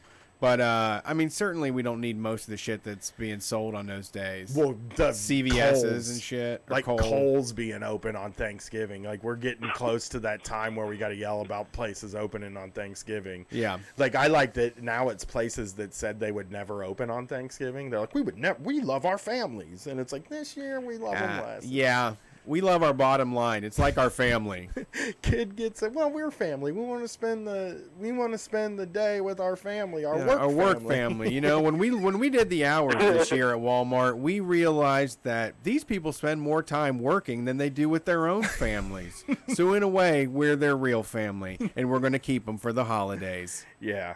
I wish we could talk people out of. We're going to give them fucking banquet turkey. It's so impossible to talk people out of Black Friday. That's the battle that I think we'll never win. I mean, most people got to do it. The most people that are out there got to do it. Yeah. Because they're like counting every penny. Yeah. Well, Christmas is the worst. That's why my theory that we should have an income tax return also like right before Christmas. Right. Like just a way that we can get holiday some booster bonus or something. Well, I don't think they want to call it holiday booster bonus. That's a little low rent for the government. Would have to call it like the mid-year, end of year. Well, I think it should happen in September, to tell you the truth. Oh, so you can get it taken care of earlier? And kids, school clothes is another big thing. School clothes, Halloween, Thanksgiving, Christmas. Yeah, there should be a holiday handout. Yeah. They wouldn't say that. Give us like $3,000. Like right around there, just send everybody $3,000. Have fun at the costume party this year. That's the kind of things the Democrats could actually offer. You know, another thing, another like, that's all we want, dude. Yeah, they never live up to the name of like giving handouts or anything. They don't. They're They such hate it. cutters now. Yeah. They'll toss you they'll toss you a income tax Yeah, cut, they'll give you credit and then they'll get it on the other side. and then nobody knows that they got the credit. I've been trying to explain that to like liberals that are like, well, yeah, but you know, you give them the tax cuts and then they end up having the money. And I'm like, nobody knows what that money is that comes home from those taxes. I mean, like nobody has any idea what any of that It's a money dice roll. was. Every year is a dice roll. Like you're just like plugging numbers in the machine. You're like, ooh, I hope I hit it big this year. I hope they know I bought that electric bike and I get a credit. Well, yeah, I mean, probably a lot of people think that's just some of my money coming back to me, you know? yeah. Well, H&R Block is usually doing most people's taxes anyway. Really, they like that's how. I did H&R Block because they had rapid refund every year. Oh yeah, Like I know what for you're a talking long about. time because I was broke and I needed that $700. Like man. immediately. You were going there and paying $100 to get your taxes done, and then paying like 7% fee to get it immediately. Yeah, that was what I wanted. It's just like nobody knows what the earned income credit is. You know, No, like it's, when it every comes, year it's different. right, and when it comes out on the end, when it's like, oh, it's over, we got the income taxes back. It's just a big pile of money, and none of it is like tied to your different credits or anything. And again, you deserve it. You just feel like you deserve that damn money. That's my money. You know? Yeah, they took it when I needed it. Yeah, they did. Well, shit, Pearl, I hope you salt. I really do. I hope you're salt like Angelina Jolie. Remember that movie? Yeah, I it was a do. good movie. I have to go. I'm gonna get that from the library. I don't think they have that at the library. Oh, they No, certainly do. dude, they got everything at the We library. got the best library, dude. And also, like now they're all connected, so you can get them to send a copy of Salt all the way from like Middleburg, Ohio. They'll connect the library together. I get Switch games, Nintendo Switch games from the library. I love the library. I don't go, but I love it. I mean, I go sometimes. That's I how use the hell out of it. Plus, Yeah, it's a you good do. bike ride. Yeah, yeah. You Get just your like thighs get out there, burning. ride a bike, go to the library. You're like a real like. I'm getting that death wish right now from the library as we speak. Go to a farmer's market, eat some kale. Yeah, living it up. Freebie living. I go to the free fountain, take my kid there, and get all wet in there Ew. for free. Okay. For free, no pool pass needed. No pool pass. I paid You for a can pool run in the pass. sprinklers. I paid for a pool pass and nobody went to the pool this year. That's I how was so it mad. always is. I They're like, finally bought We're it. gonna live at the pool this year. It's like, no, you aren't. It's boring as shit there, and the candy's stale. Yeah, I bought a pool pass early, so it was only $145 for two people. But I didn't get my money back out of that $145. Like, they didn't even go that many times. They just never went to the pool. My wife went to the pool twice. You gotta go public pool, motherfucker. It's 50 cents every time by my house. My pool is 50 cents. Like, Yeah. you have to literally go get quarters and put it in a little turnstile from 88. But my family, my daughter's friends aren't all at that pool. Yeah, that's 13, true. man. It's not 13. the most cutting edge pool now that I think about it. No, it's not the Do you 50 guys cent pool. swim with a shirt on or off? Oh no, you gotta bear it all. I take it off, but I don't go swim. I go swim like maybe I didn't even go swimming once this year, but I've gone to water parks and stuff and taken my shirt off. Yeah, I don't care. I mean, I that's- haven't seen too many. I haven't seen any outrageous situations happen over that. It's Really, a whole world of fat dads. yeah. Everybody's really not looking their best and wanting to, and embarrassed that they aren't. So That's what my wife. even the skinniest person that you know thinks they're fat when they take off their shirt. Yeah, that's what my wife was just like, dude. It's like nobody wants to be like half naked at the water park. No, like, nobody's we don't normally. excited We about never it. do this otherwise. Nobody's looking at you. Nobody cares. And I was like, okay, I can do this. Yeah, and then you ride water slides if you do. I mean, you take your shirt off and you get to ride fucking water slides. Well, and I talked to, like, I was thinking about this the other day. The guy that I grew up next door to me was just this big, fat, hairy dude. This, like, big, fat, hairy hillbilly that was always yelling for his kid and shit all the time. And that dude was never wearing a shirt. Yeah. Like, never. And I was just like, if he can do it, I can do it. No, you my know? homie in D.C. lived in an apartment where he would have the windows up and it would be so hot in his place, and he never had a shirt on ever. I was like, I wouldn't either, dude. Yeah. Don't even be embarrassed. Yeah. Like, if those guys can run around without a shirt on, I can do it. Yeah, Brian's into full nudity if you haven't heard. No, I'm not. mean, I'm just thinking it should be legal. He thinks that people don't have to wear clothes. It's that capitalistic brainwashing that people are into buying brands and shit. Yep, that's what it is. It's like the big pants is like really killing us. Oh here. yeah, you run right through them. It's a drain on the environment. Yeah, that's true. That's why I don't wear pants anymore. I used to wear jeans all the time. I was ripping through all my jeans, and I was like, you know what? Screw this. I'm just going to wear sweat shorts all day, every day now. Yeah, those things last 15 years. They do. Mine are all washed out from the sun. Nice. But like if you look at them, they're like brown now. Yeah. I don't know how that happened. Just the sun, I guess. Yeah. Just, the sun does it. Dang. It's a powerful force, man. I need some new black shorts. It's like the engine behind everything. Yeah. Let's get them LSD teens on to talk about the sun a little bit. Let's have the LSD teens be our meteorologists. Okay. For this show. It's like, come on, tell us the national weather, LSD teens. Well, thanks for calling in. We appreciate it. All right, have a good night, guys. It's fun shit, Pro. It's good to hear from you. Don't buy any life insurance. Good luck in your endeavors. We'll talk to you later. Hey, do you want to take a break now, Brett? Yeah. Let's do that, man. Sounds like a good idea. We've done it for a minute here. I'm definitely leaning on some Kratom right now. Yeah. I feel obliterated, but great. So, also, my new recipe I'm telling you is Kratom tea, because you don't swallow any plant matter and you don't get hit with it all at once, so you don't get like your sea legs. You can just make it by boiling water, pour it into like a measure. You got to weigh your Kratom too, which I found, because you know how much you're getting. Okay. Because the density is way fucking different. Yeah. Like the Mangda stuff is so much heavier. So weigh it out, put it in hot water for 5 minutes, and then strain it through a coffee filter into another glass. Throw it in the fridge, and it's good to go. It's iced tea. Okay. And you can also sip slow on it. You don't have to like get a full punch of it. Yeah. And I put half a lemon and honey and ginger in it. I'll try that. For antioxidants. I'll try to shit, get and there liver faster health. and take it slow. Yeah, it's like a health supplement. I keep kicking this camera. So thanks for listening to the show so far. We are going to take a break, as we normally do. We need to rest our jaws a little bit because we've been jacking them too much. Ew. What's that? Hey, if you're on the stream, you're gonna get some silence for a few minutes. You can't hear this music. Yeah, we can't put licensed music. I think I have a solution, which is don't play licensed music. I think if we go to Bandcamp, we could play Taco Cat probably. There's probably lots of cool bands that listen to the show. I know Total Massacre likes the show.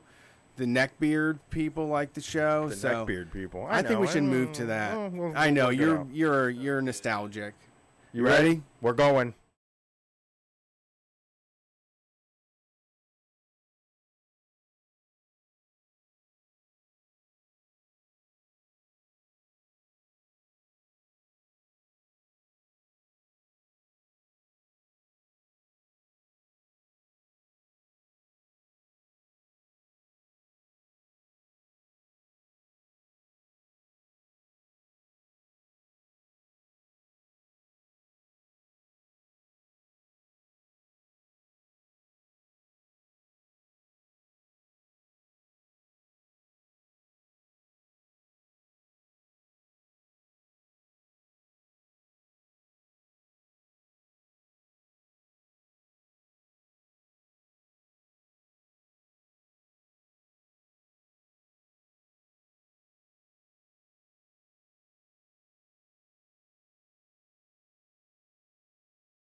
much time we had left, and Brian went ahead and just cut the cord there. Well, nobody wanted to listen to that whole song anyway, right? Yeah, I think it was just for the sake of the conversation. But it was timely. That song really makes me think, though. You know, I wouldn't want to walk a mile in your shoes because they have holes in them. But well, it's the I like it. I mean, it's a powerful song. It's got good, solid politics. Okay. You know, like don't be judgy. Yeah, don't be judging like the girl that goes to the abortion clinic. You know. Sure. Mary got pregnant from a kid named Tom who said he was in love. I'm doing this for the people in the video. They can't hear the songs. Oh, so I have true. to sing them for them when we get back. I'm sure YouTube will scan this and take it down once they hear you sing those riffs. He said, don't worry about a thing, baby doll. I'm the man you've been dreaming of. I'm a good singer, right? Oh, yeah, you're great. They got bad, yeah, man. Keep going. Walk a mile in her shoes. Sound just like it. Thank you. Hit us with it. Thank you. But then you really might know what it's like to have to lose. Oh, or choose, right? It's choose. It says choose. Choose, yeah. Pro-choice. Yeah, it's a pro-choice song. Good for you, Everlast. All right. Let's see who's on the phone here next. Thank you for calling Street Fight. Who are we talking to? Guess who's back again? Back to school. The big guy Are you in goes to school. Really? The big guy goes to school. Like Rodney Dangerfield did? Exactly. Like National Lampoon's, I don't know. They had a school movie or something. Van Wilder? Like Van Wilder? Van Wilder goes to school or whatever. Big guy is the Van Wilder of his school.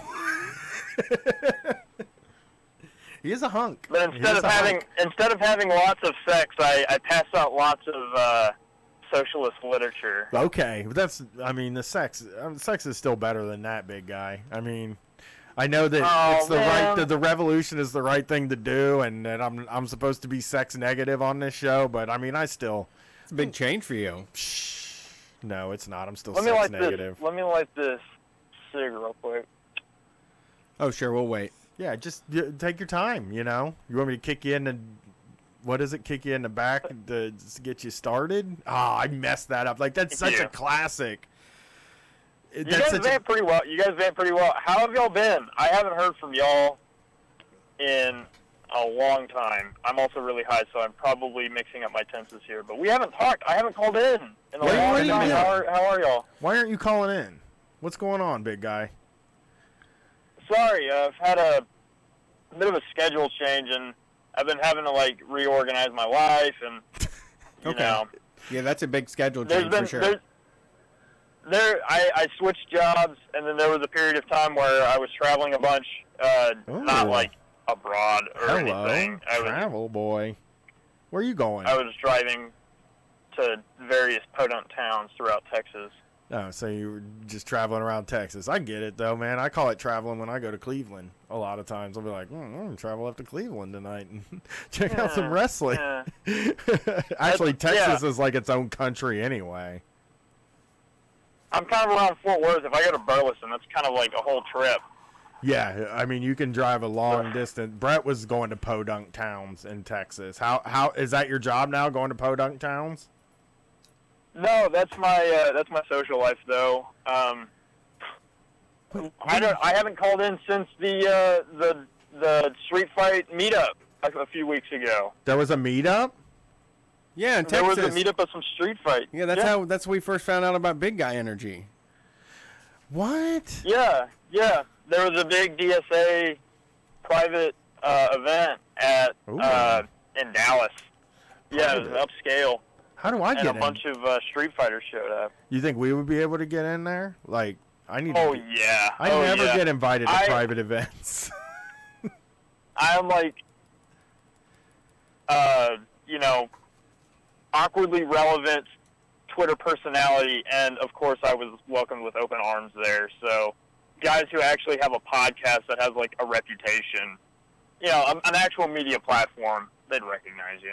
Well, you can always, you're one of the only people that call. You're like one of the only. You and Elizabeth are our two regular callers. We haven't heard from Elizabeth this week. Are you the same person? Shit Pro too. Yeah, shit pro calls in too. Are you the same? Like Elizabeth, we didn't get to hear about the cat at all this week, how the cat's faring, but we get the big guy. So how is work going? I don't know how the cat's doing. I am not actually Elizabeth. Just clear up some street fight canon here. But you don't know how Elizabeth's cat's doing.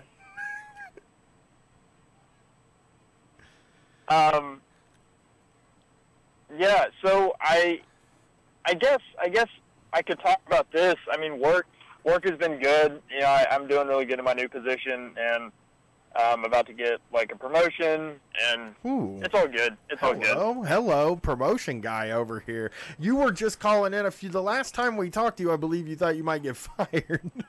Yeah, that was a few times. Yeah, that was a little while ago, and thank God I passed it. Or if I didn't pass it, thank God they don't care. So a lot of places don't care about weed anymore, and that's a thankful thing. Or they were just like, we love the big guy, you know, we love that big guy energy. We want that in here, and we'll do anything to keep them on. I can't believe you're getting promoted now, though. They had to take a drug test, and then they promoted you when you passed it. What did you do to pass the test? What did you do to pass the drug test? Nothing. Pure luck. Okay. Really? Just gambled it? Yeah. I didn't get any notice. I had no notice. It was a random drug test, like all of a sudden. It happened because I got injured, and so they just said, "Okay, we're drug testing you on the spot." You probably have powerful pee that eats away all the drugs. That's probably medically is what that is. Yeah, when all that. No, sorry, I was going to be very crass. Oh no, go for it. No, I'm done. You're gonna have some pee. Your powerful piss just kills the drugs. That's the kind of thing. That's a superpower, big guy. I do have a drug test passing advice and story for you guys if you care. We do. I know there was some contention about the Street Fighters not knowing how to pass a drug test, and I've got the scoop, boys. My younger brother wants a job, but you know, smokes shatter on like a daily basis. Sure. And so there's not like a good chance that he's going to pass a drug test, but he gets recommended to this one place, and you know, they schedule a drug test for him, and he's got about 3 days notice before the drug test.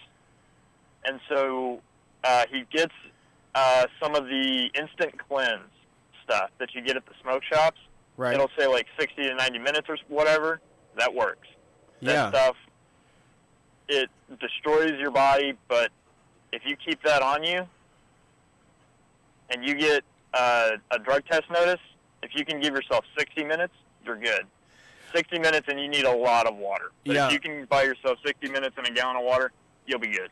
Yeah, and that's what I read in that Vice article, actually, is they said that really it just comes down to following the directions exactly. You can't just, take it and wait around. You have a limited window of time, and you got to do it, you know, exactly how it says. But you can pull it off. Yeah, but you can buy drug tests now, too, so you can just...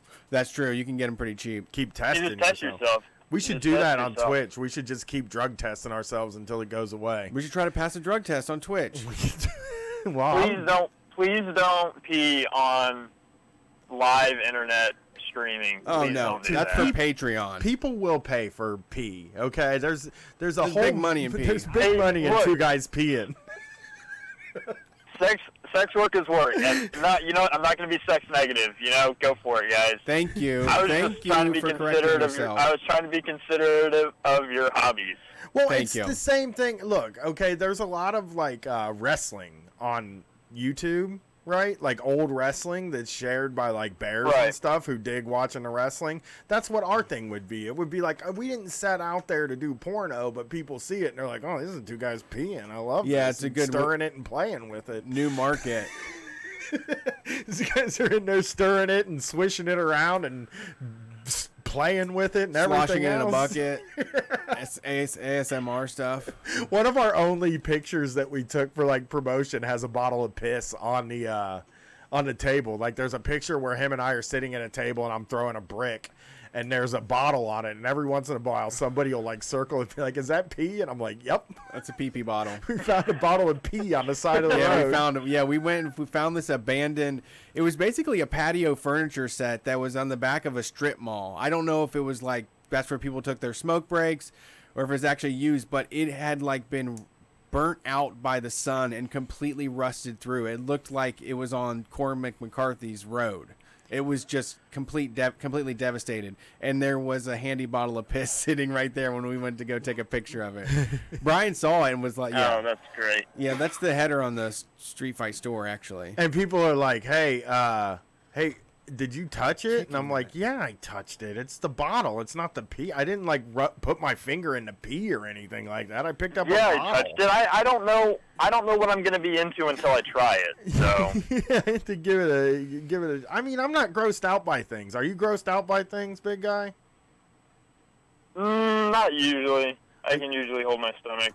Do you like wash your hands after you go to the bathroom and eat pizza? Like, would you ever go to the bathroom and not wash your hands and then eat pizza with your hands?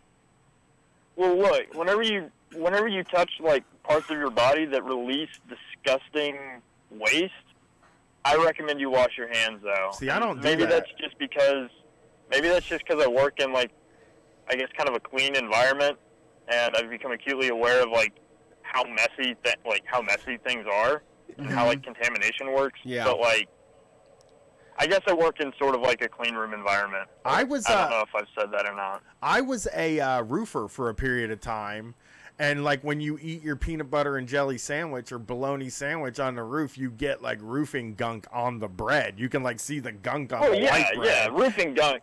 And roofing gunk's one thing though. I'd rather eat poo-poo. I'd rather eat poo-poo flakes. Poo-poo flakes are not good. You can't even taste those though. You can't even taste those. No, Those you are just can't. little germs. No, poo-poo germs. You're freaking out I here. don't care that I can't taste them. I don't want to eat poo-poo germs. I do. I don't care if you can't taste it. I've always said that. Oh, something's jamming. Someone's in calling here. me. I've always done that with like the like I've never cared like when I go out to fast food and it's like what if they do something gross to the food, and I'm like, as long as they don't tell me they did it, I don't really care. Like whatever. As long as I don't know it's there. Like if I eat a cheeseburger and you're like, I put a booger on that earlier today, I'd be like, all right, well, I ate a booger. I used to guess. love doing that. I would like just when my friends were making a hamburger, I would run up and like put a burger on there, and then they would just drop the cheese on, and we would just watch it melt and like seal it in. Oh my God! I thought you were totally going somewhere else with that too. No. I thought you were gonna say something like, "Oh, I used to just trick people and be like, haha, I put a booger on your food." No, you actually put boogers. Yeah, on people's I food. actually did. If someone made us mad enough, we would do a little bit of, or like people would tell Some us people deserve it. that would say it was mostly like servers would be like, this guy's such a fucking asshole, and they would tell us something crazy he did, and that would be like we'd be like, yeah, fuck this guy, and then we would just egg each other on. It was a terrible idea to have us together, but we would egg each other on and do stuff like that. Let's put a burger on that burger. Yeah. By the way, I Double love, burger coming up. I'm a big fan of people who call. My aunt calls boogers burgers. She'd be like, "You got burgers coming out." Yeah. My aunt calls burgers boogers, so that's Cheese booger? the spectrum there. No, we're talking about a big meaty burger. Yeah, like a No, a hamburger. cheeseburger. Nah, a cheeseburger. A hamburger. This is disgusting. The burger Yeah, we talk. really We're took it trying down this the new tubes. vegan black bean booger. Oh yeah. I'm gonna put a booger in Brett's food when he eats it. I'm gonna tell him he No, did. I'm not on here saying that I want that to happen. I'm really nice to waitresses so they don't go tell the chef to put a burger on my burger. That's how I Exactly. am too. That's what I'm saying. I don't want boogers in my food, so that's why I'm like really nice to people whenever I go out, is because I don't want boogers in my food. It's the decent thing to do, man. I used to like when I worked at McDonald's. I like never forget this, but I was like so busy and I was doing buns. And like doing buns is just you stand next to this machine and you put 9 buns on a thing and then you close it and then you open it back up and you put the buns somewhere else. I don't remember where else you put them. Handed down the line. And like a thing, you put them in a thing. And I was doing that all day and I like dropped one and I was just like on the floor and I was just like, you know what? This hasn't even barely touched nothing. Yeah, And I just put it back on the thing. Brush it off. I just always figure, you know, like McDonald's doesn't get, like, a lot of these places don't get health inspected as often anyway, do they? Like, the bigger corporations, it doesn't feel like they probably get harassed the same amount as the other guys. I don't know. I have no conspiracy theories about that. I have a lot of conspiracy theories about health inspections. I'm actually, like, again, I would sign up for a society where we didn't do them. Right. You don't think they should be required. It's like the smoking ban. I was always against the smoking ban in a very libertarian way. Sure. It's like that's how I'm against it. Is I'm like, if you want to own a business. Right. Some people should know that if you go to a bar that smokes, that's what you're going to be smelling. Yeah. Look, I'm mad. I honestly get mad whenever I go to a bar and I can't smoke. Yeah. Like, bars are sacred places, and I can smoke cigarettes there. But most bars in Texas don't follow that rule, which really fucking sucks. I can't even lie. Having to leave a bar to go smoke, especially dive bars. Like I was at a pool bar or a pool hall the other night, and like we had to go outside to smoke, and it was like so fucking grungy and gross in there, but they wouldn't let you smoke inside, and it was like, what the fuck? Just let us smoke in this abandoned, storage closet that you put some pool tables in. And yeah, but you want to be able to go out with friends and not have to have it be like split amongst 2 different sides, the stinky, smelly room and the breathable air room. Well, look, if you want to go out and drink without smelling cigarette smoke, go to Bimber Jack's. Don't go to fucking Puckett's. Okay. I want to fucking smoke. I want to smoke while some 98-year-old guy buys me an $8 tequila shot. Like that's my life. Can you smoke? That's my life. Can you smoke at Twin Peaks? It's a breast. I don't know. That's actually very anti-corporate. Very anti-corporate, but you don't eat at restaurants, big guy. We're getting a Twin Peaks. The big guy has never actually been to a restaurant and/or breast establishment. Oh, really? For no other reason than the big guy is just out of the loop. Yeah. I almost went with some coworkers one time, but I think we waited to plan it a little too last notice, and so nobody went. But no, I'm open to people taking me out to places where sex work is restaurants out and happening legally. Restaurants aren't sex work, actually. Restaurants are just they serve you a cheeseburger and sit at your table and talk to you. It would be better if they were guidelines and they could actually make decisions about what goes on, because a lot of it is a gray area with some real fucking disgusting dudes that do think it's a strip club. Yeah, weirdos go to this place. That's the thing about like the restaurant is that like they also want you to feel like you can bring your kids here. Like Hooters has a kids menu, and it's like such a weird like set of things, and like this place where it's like it's all sex, everything is sex, and then they're like you can also get like a grilled cheese for the kids. Yeah, kids, we have chicken fingers for the kids too. You come here, it'll be filled with creepy people and also families. I know people that went on dates there. That's a bad date. Oh, God. That is a bad date. Worst date I've ever been on. Worst date I've ever been on was at on the border. If anybody knows what those are. Oh yeah, that's terrible. On the border, and I paid with a gift card. Oh no. Actually was a good date. But other than that, paying with a gift card on a date is not a smooth move, I don't think. But I would. That was the first, the worst 30 minutes of the date were the fact that were the part where she knew I was paying with a gift card and then I paid with a gift card. After that, come on, it was better. Fuck off. If you can't deal with me paying with a gift card, we don't need to be together anyways. You don't know me. You don't get none of this. Because I got this gift card for free on my cell phone playing around in the middle of the night, and now I'm treating you to dinner with it. So, You should appreciate it. That is true. Pull out the piece of I paper. should have held myself to better standards. I should have had better standards back when I was in high school, but Oh God, yeah, forget that doesn't even count. You're allowed to use those in high school. Just don't do it now. Don't. I mean, my wife one time was like, we got a $50 gift card to Cheesecake Factory, and I'd never eaten hell there. yeah. I hated it. I was so miserable in there. That was at my like height of my snobbiness. It was when I was like working at the cable company, but I wanted everybody to know that I was like a real artsy fella, like an interesting guy who, I was at the height of like my snob phase. Yeah. And I was like, I do not like. You wanted to be a Renaissance. You wanted to be a Renaissance cable guy. Yeah, I wanted people to be like, he's not just a blue-collar cable guy. He's a smart man who likes the Oscars and shit. But, like... An auteur. But I ended up going... Taste.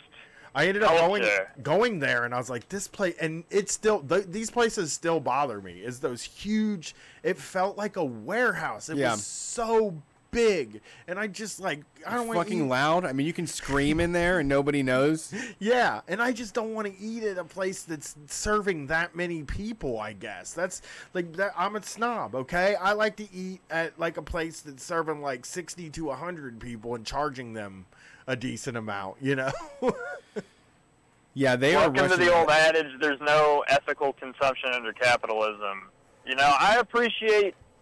I appreciate the Cheesecake Factory for what it is, as like the pinnacle of corporate white culture, and just like the myth that is white culture and what that has like become Cheesecake in Factory the modern is day. white. Cheesecake Factory is.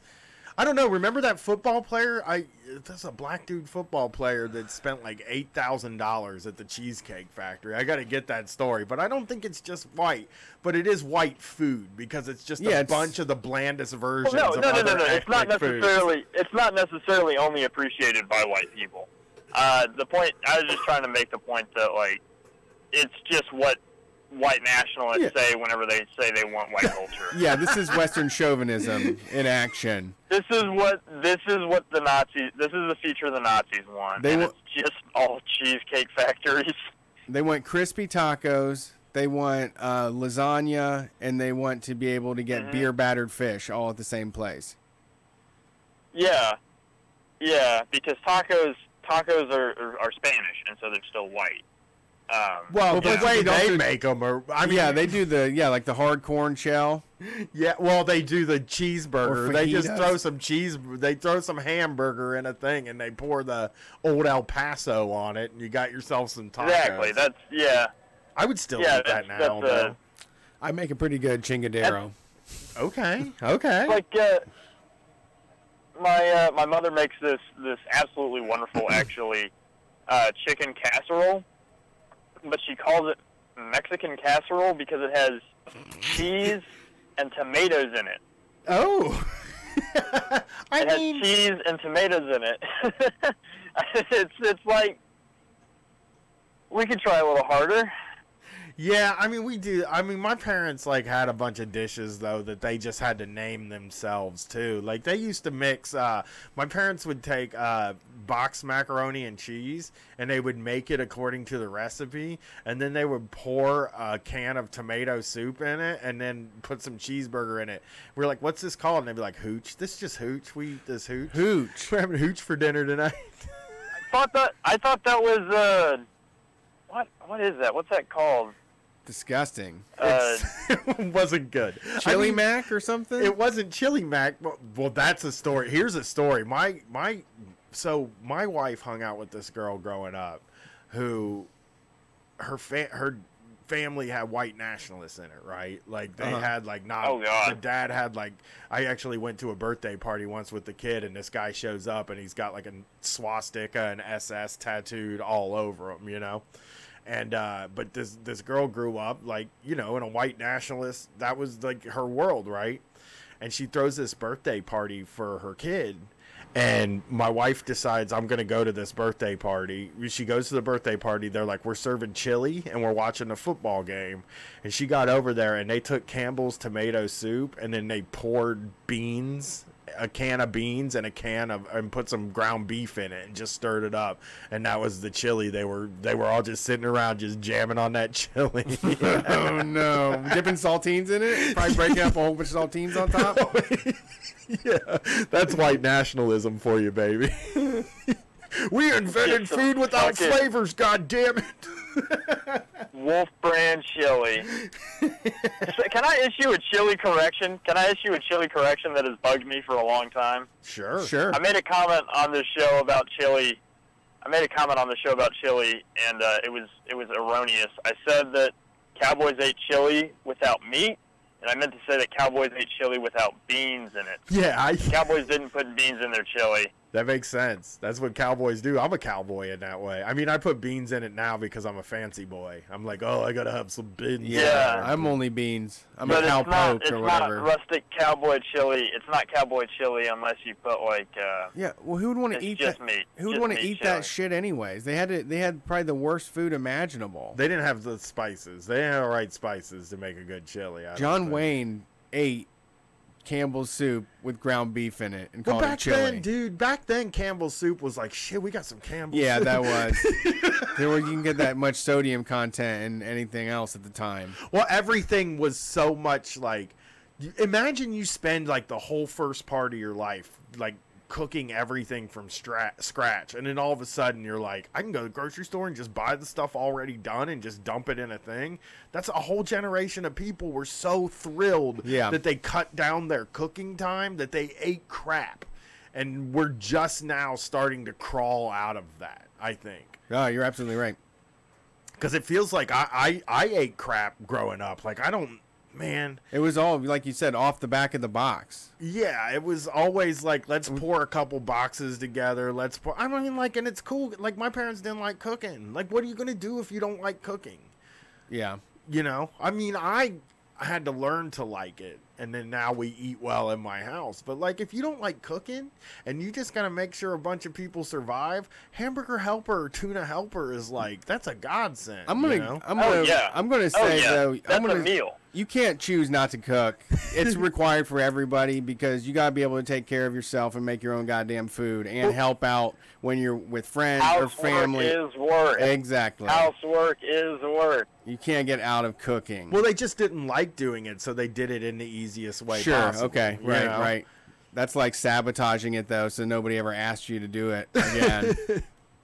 I mean, I think the first probably 3 years I was out on my own, 3 to 4 years I was out on my own. I ate the same food all week, and it was like all the things I could cook. So it was basically I would have grilled cheese one night, and then the next night I would have I would go buy, this was my big dinner. I would buy pork chops or chicken, and I would buy shake and bake, and I would just bake it, like shake it up in that little bag and then bake it up, and it was like, boom, this is what I got. And then spaghetti with meat sauce. Those are the only three meals, and tons of garlic bread. Those are the only 3 meals I ate for the first 3 years of my like adult life, I'm for sure, and fast food. Right. Probably for the first 10 years. I mean, I'm really underselling how badly I ate I mean, I mostly ate fast food because I loved. Like, it was just like, man, when I was growing up, if my parents let us get Burger King, we were just super excited about it, you know? And, like, so when I moved out, I just burned myself out on all the Burger King, McDonald's, Arby's, Wendy's, Taco Bell. Yeah, you wrote about it extensively in Street Fight Zine number 10, if you're interested in reading more, the food zine. Yeah. Taco Bell is fine dining. Taco Bell is fine Not dining, really. I have to say that. It's an embarrassment. Yeah, it is. It's like the lowest quality stuff, and then you just just pick your favorite sauce. It's the same slop. No, exactly. And then just tastes like the sauce. The flavor combinations that they're coming up with are truly revolutionary. No, you know what it is? In the culinary sense, in the culinary sense, and they are adding much needed diversity to a dying white food culture. They make one pepper sauce, and then they just cut it with water and call it mild. yeah. That's what I like. I just had some. Why were you getting a little sauce in a little plastic bag? Like, what are you doing with that? No, just eat what's on the in the fucking box. There's like No, you Ew, gotta put God, sauce no, on it. it's so dry without sauce. I don't want to look at that food without some sauce on it, man. I don't like seeing they what have I'm eating. stuff that is just dripping with nacho cheese, and you don't put sauce on it because it's got so much nacho cheese on it. Why would you put sauce You can taste the on a plastic. nacho burrito? I don't get that. I get a Cholito. They still sell those in Ohio, and that's what I get every time. Like, I know A people... Cholito? Yeah, chili cheese burrito. It's chili and cheese chili, in a burrito cheese. shell. It's like a basically burrito. like Campbell's soup mixed with ground beef with cheese on it. It's pretty much a Coney dog without the dog in a burrito. Yeah.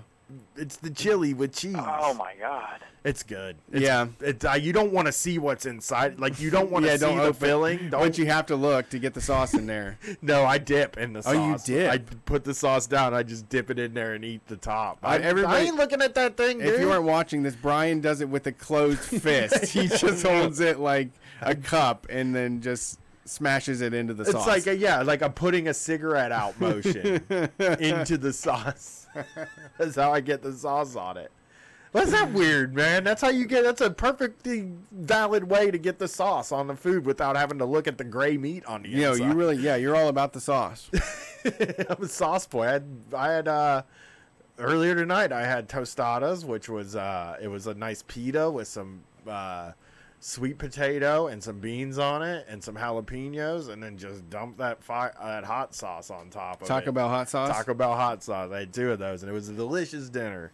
It's a delicious, simple dinner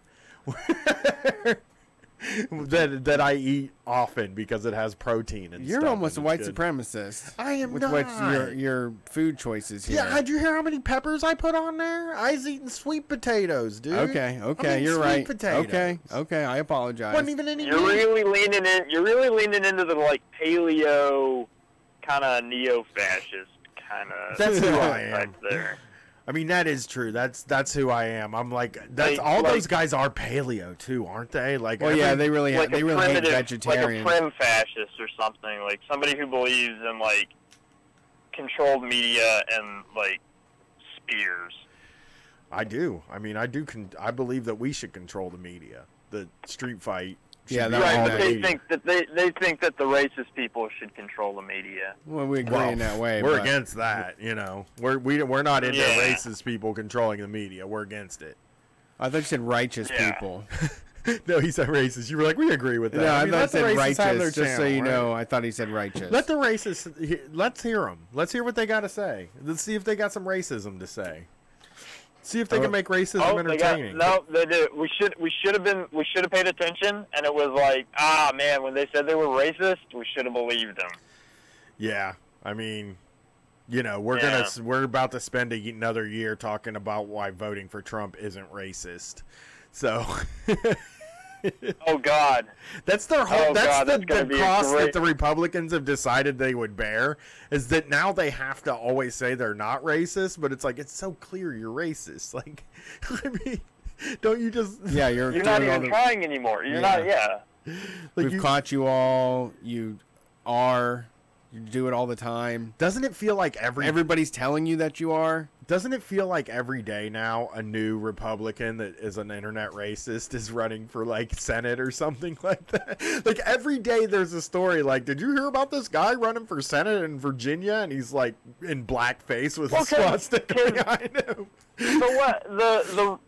The far right has just as much activism as the far left does, and so for every like Ocasio-Cortez we run, or every Bernie Sanders that we have, they're gonna have their own. Yeah, So those we tend to just gotta be ready for that. You know, the hope is like it's so much easier to like smear somebody that has a swastika, like pictures of themselves next to swastikas, than it is. I mean, it's not even really smearing. You're just like, this guy's a Nazi and people won't like him. The problem is they're probably like with Alexandria Ocasio-Cortez, it seems like they're already pretty negative on her. Like the media has been, she like held this thing, Brett, for like, it was basically like a place where immigrants and stuff could talk freely, which you don't want the press there, and you don't want, you know, you want the community to be able to talk without Right. somebody like, Not everything has to be listening recorded. and writing it down. And the press, like, so many different people wrote these columns about how, like, she's hiding from the press. She's doing this not in front, like, because they're so self-important, and they just can't imagine that somebody doesn't want them at their thing. Right. You know, like, Right. I don't want you here. Yeah. If somebody stands up and says that they're undocumented, you're going to report on this person that's undocumented, and then ICE is going to spend time going through all the literature and stuff and finding out who that person is and going to find them. And you know that's going to happen. They're doing that now, you know? They're actively chasing people down. So if you want to address the issues in your community, sometimes the press can't be there. Like, they don't need to be there for you to address issues within your community. Yeah, they wouldn't let us in some of those courtrooms. We have to look at those stupid drawings. That's silly. That's so silly. I wish I could have got the I don't drawing get job. that. Yeah, I just want to.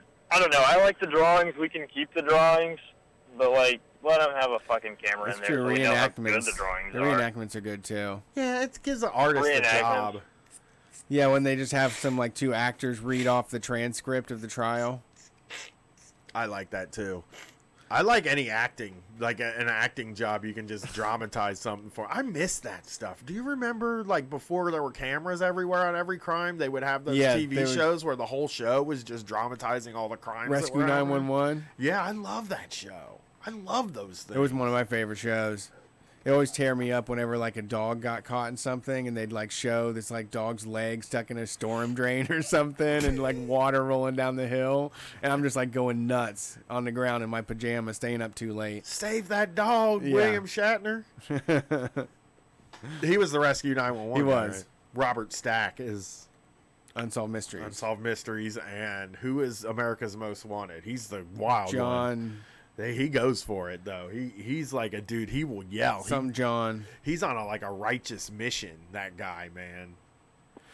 I'll look him up. Well, But thanks for calling in, big guy. We appreciate it. We got to get this thing done.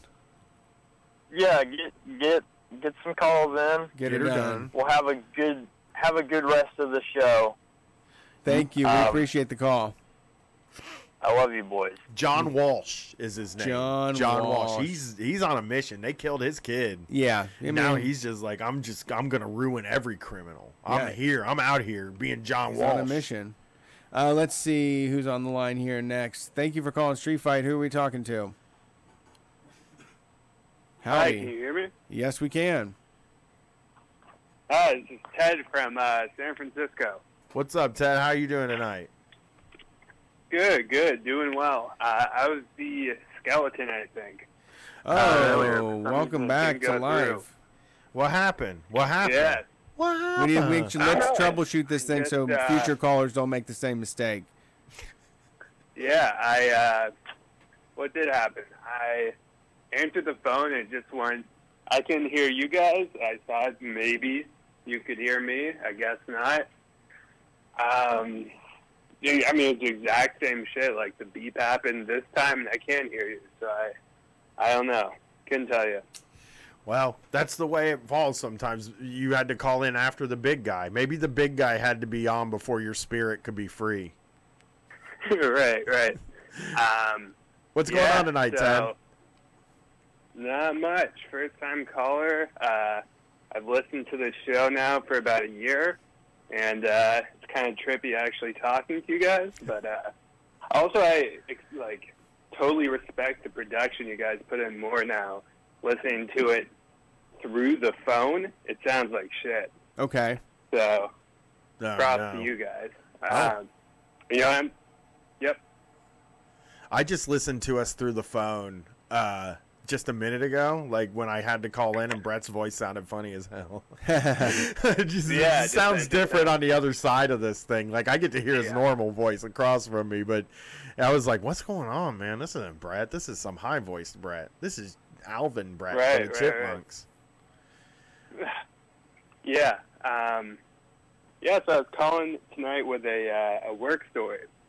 Cool. I was a cashier at this spot in New York City for a bit called Black Seed Bagels.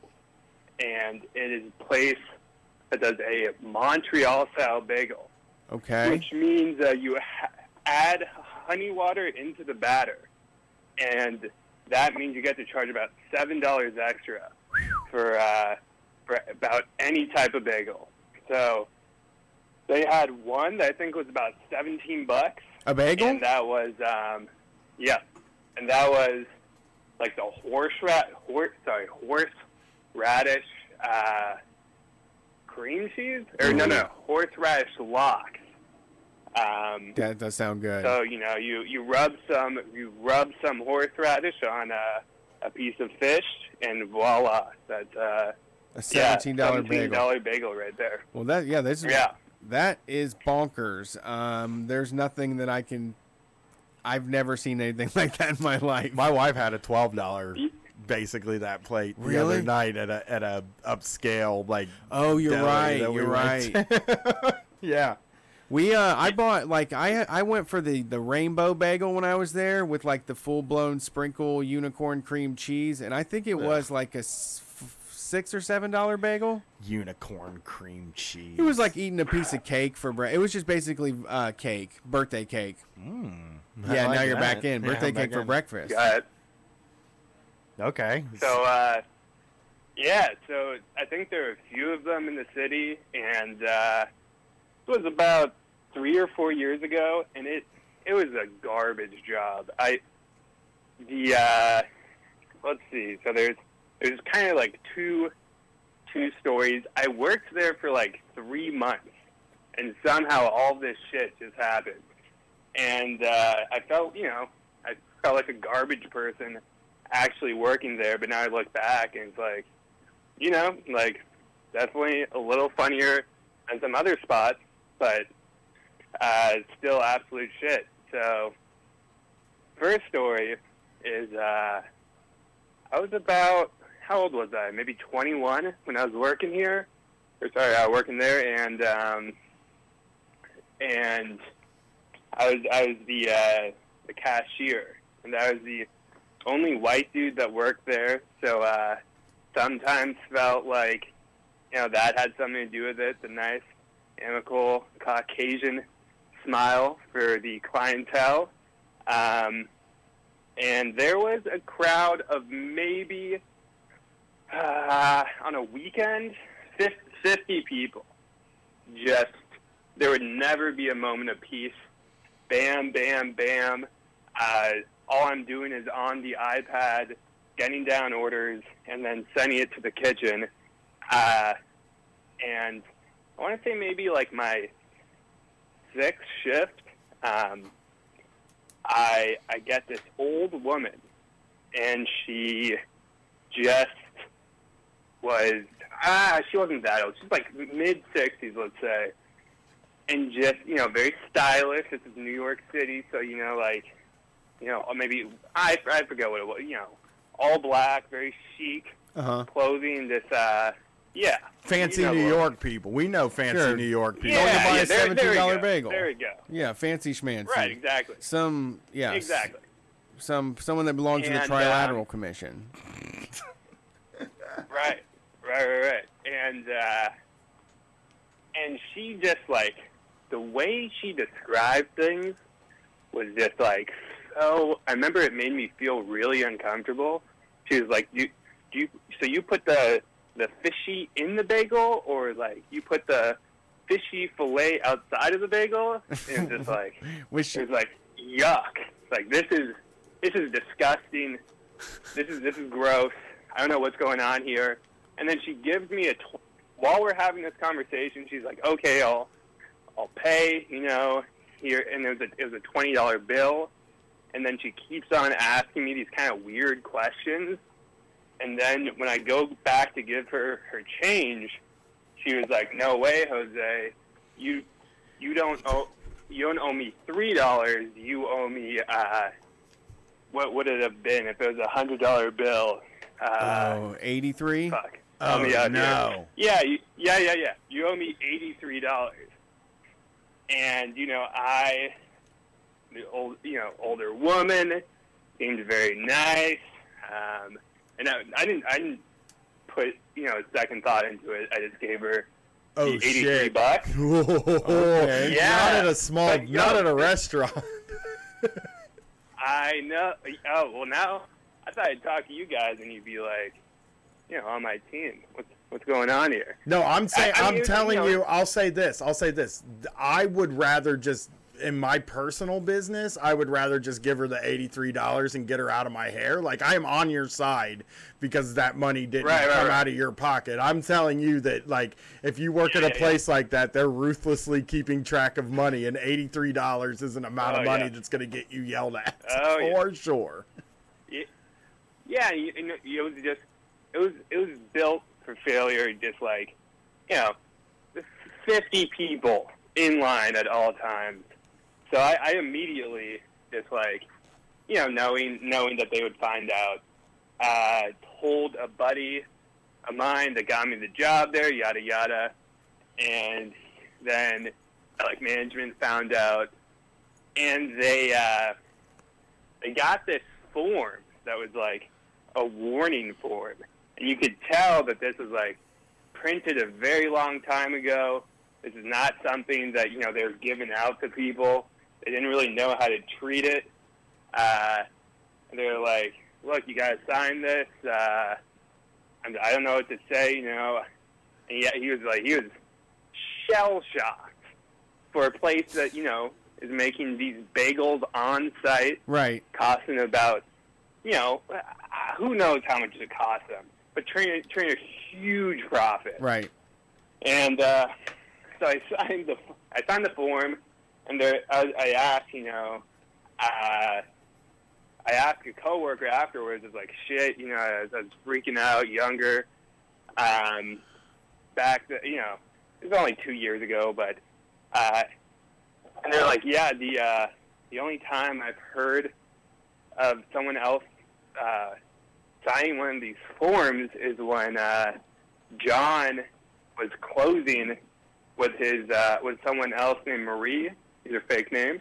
And John passed out in the bathroom, and Marie had to call 911 to bust him out. Holy shit. And it's like, yo, is this really being categorized with, and I happen to know that John was like a avid cocaine user.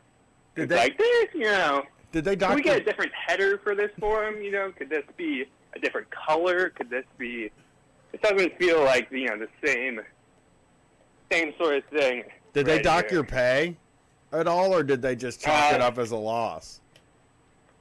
I hate this lady. I hate this lady for doing this to somebody, too. I know. You know? Yeah, it's a good scam, dude. It's a quick change where you just go in and then you say it was a different bill. They used to teach us all the time about it. Whenever I did cashier jobs, they always were like, you need to leave the money on the register when you make the change, because people will totally say, you know, that they gave you a bigger bill. Yeah, I came up. It's a good scam. When I worked, she probably wasn't even rich. She's probably broke as hell and brought some nice dress from the thrift store and just strolled in there with a bunch of Moxie and got $83 to go buy some bunch of bottles of wine, a space bag or something. Yeah. Well, I went. You're probably right on that. Yeah. I came up like $43 short once at Kroger, and they acted like I was gonna take the whole business down. Oh, yeah. They're like, we're going to have to warn you for this. Is crazy. I'm like, warning, don't do that again.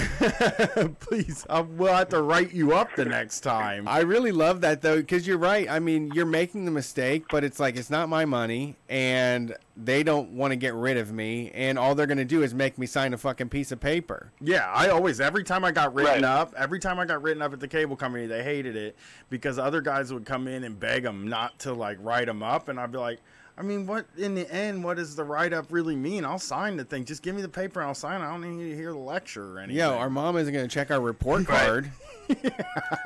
Yeah. I remember so many times that. Getting written up and just sitting down and be like, so what does this mean? And they're like, you're getting written up. You got to sign this paper. I'm like, all right.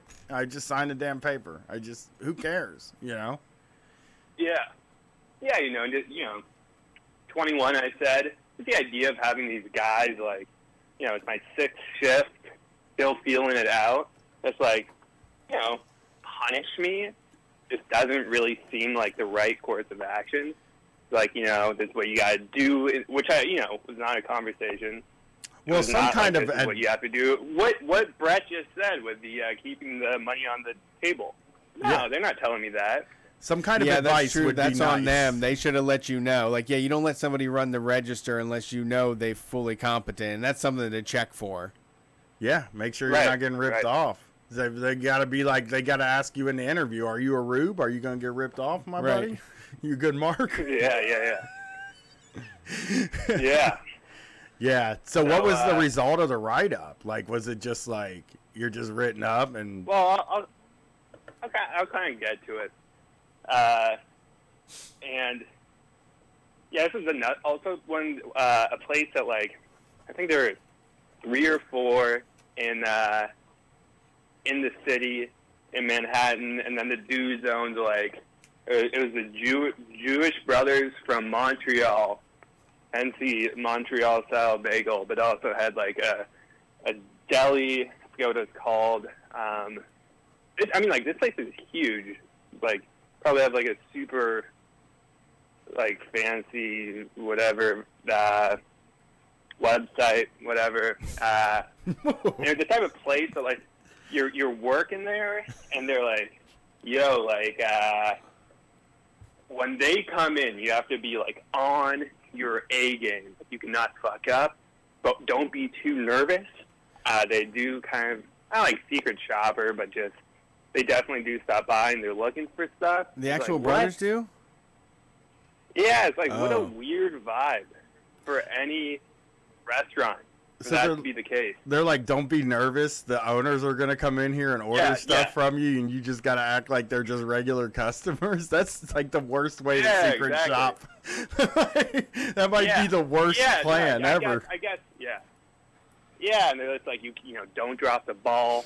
Just, you know, have it together. And it's like, there's just like some dudes that opened the restaurant. So did they wait in the line with 50 people, or did they get cutsies? I actually never, I left about 8 shifts in because I broke my arm. Oh, biking. they weren't into that? They weren't into having somebody with a broken arm? No, I straight up couldn't do it. But the second story, went off track there. Second story is, you know, I'm naming names. Why not? This Black Seed Bagel.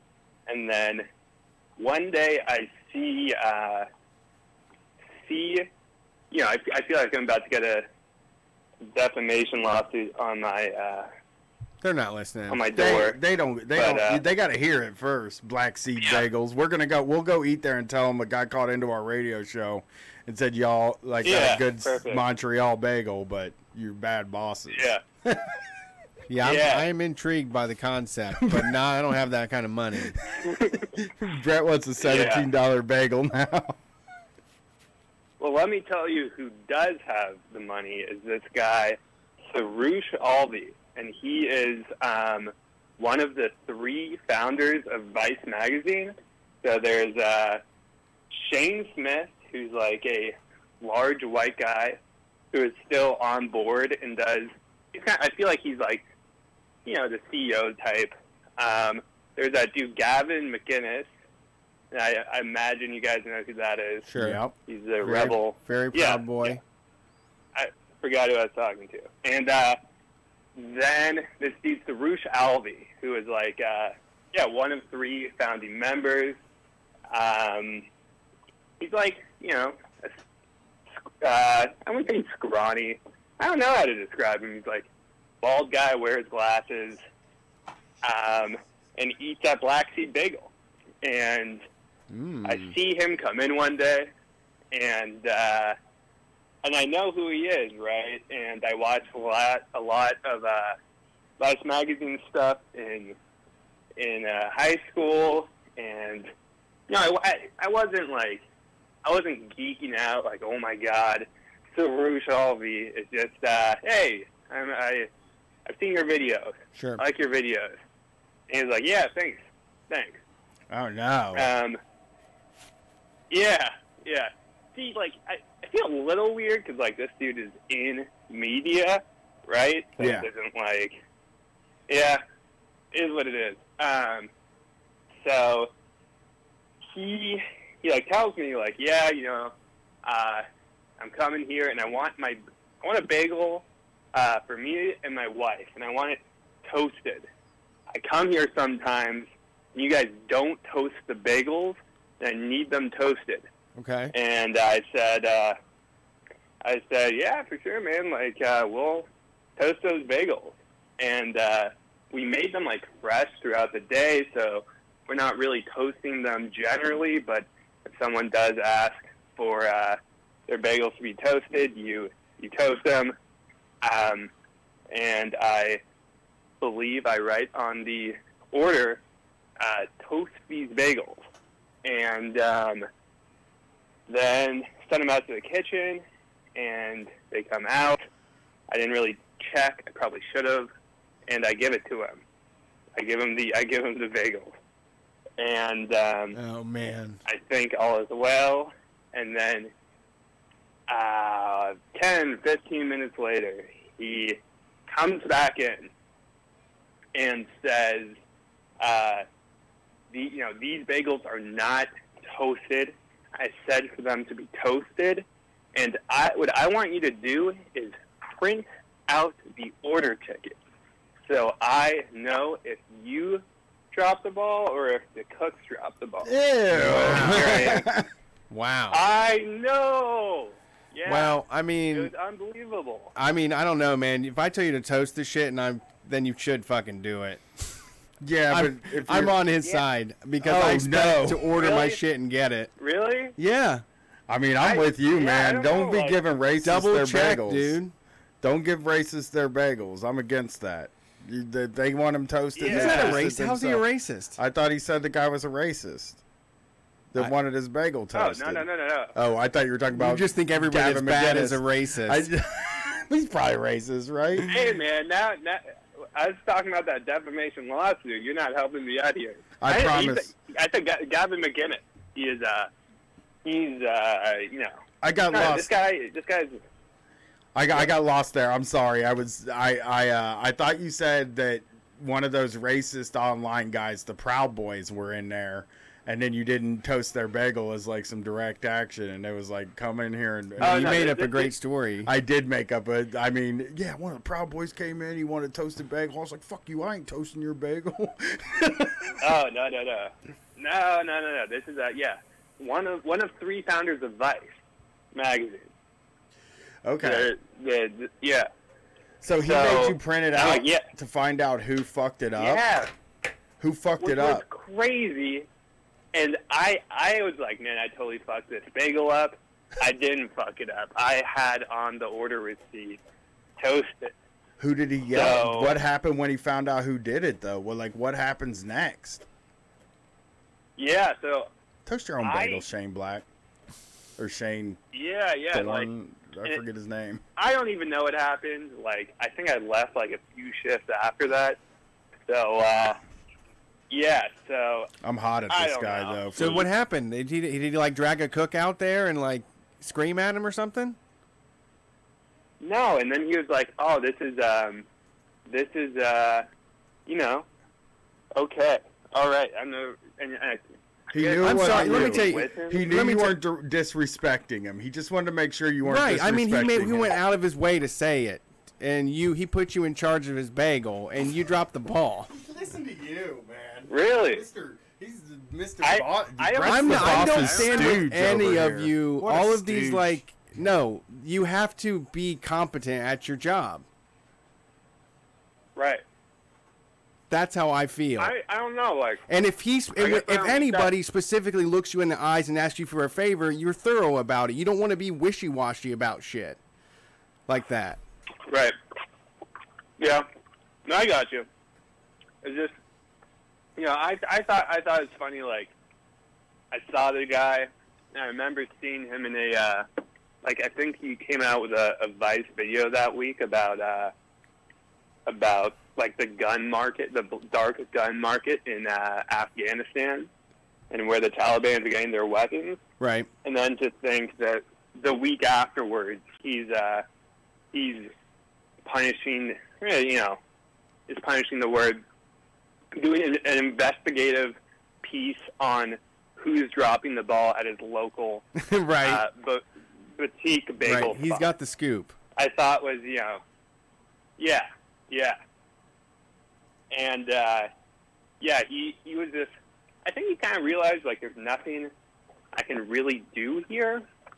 But, like, he was really pissed off. And then I pretty much left the job a few shifts later. I lasted, like, 8 weeks there. But, Okay. All right. Yeah, it was a weird one. Yeah, I would like to know. I really want to know what happened. He didn't get his toasted bagel. Did he just stand there and you ignored him? No, I was like, I'm super sorry, man. And then he toast just your bagel. left with the untoasted bagel. And then I think I ended up toasting his bagel. Oh, okay. Maybe I'm, like, I don't get too many bagels. I don't even. Would I notice if it wasn't toasted? You should Maybe. be able to see some golden brownness on there. Hell yeah. True. All right. Well, thank you for calling. Yeah. You got one more? Yeah, man. All right, thanks for calling, man. I think we might be in New York soon, so you might have the opportunity to see us again. Have a good evening. See ya. Yeah. We got 2 more calls left, man. That's it. Yeah. I'm just sorry. I'm not with you. I'm not with all this, like, let's worry about the person's feelings that just because they fucked up. It's like, just get out of the way and make it right. Like, if you work for a company that does shitty things or your company fucks people, like that bike thing with Target. If they fucked him over, he doesn't want to yell at the manager. Just get out of the way and give him the fucking money and be on with it. Yeah. Toast the motherfucker's bagel and take care of it. I'm with you, dude. Toast that bagel. Just do, and especially if someone is like, man, tells you, like, please, y'all do not do this right, and you're just like, yes, sir, and then I would be fucking pissed too. I would want to just come and pitch it back behind the fucking register. I know. I feel the same way. I get pissed about it when I get home. I wish I was more assertive. I wish I was more assertive about that shit. All right, let's see who this next caller is. I'm not mad. You're mad. You seem mad as hell right now. I'm not mad. Fired up right now, man. Thanks for calling Street Fight Radio. Who are we talking to? Hello? Howdy. Hey, this is Tom from New Jersey. What's up, Tom? How are you tonight? Not too bad. Kind of high. Oh, that's fine. Me too. Yeah, no, I quit smoking for a while, and I started up a couple, like a month or 2 ago, and yeah, it's been fun. Well, nice tea break. Yeah, I guess you're back. Oh, it was a long tea break. Oh, really? How long? What made you decide to start smoking again?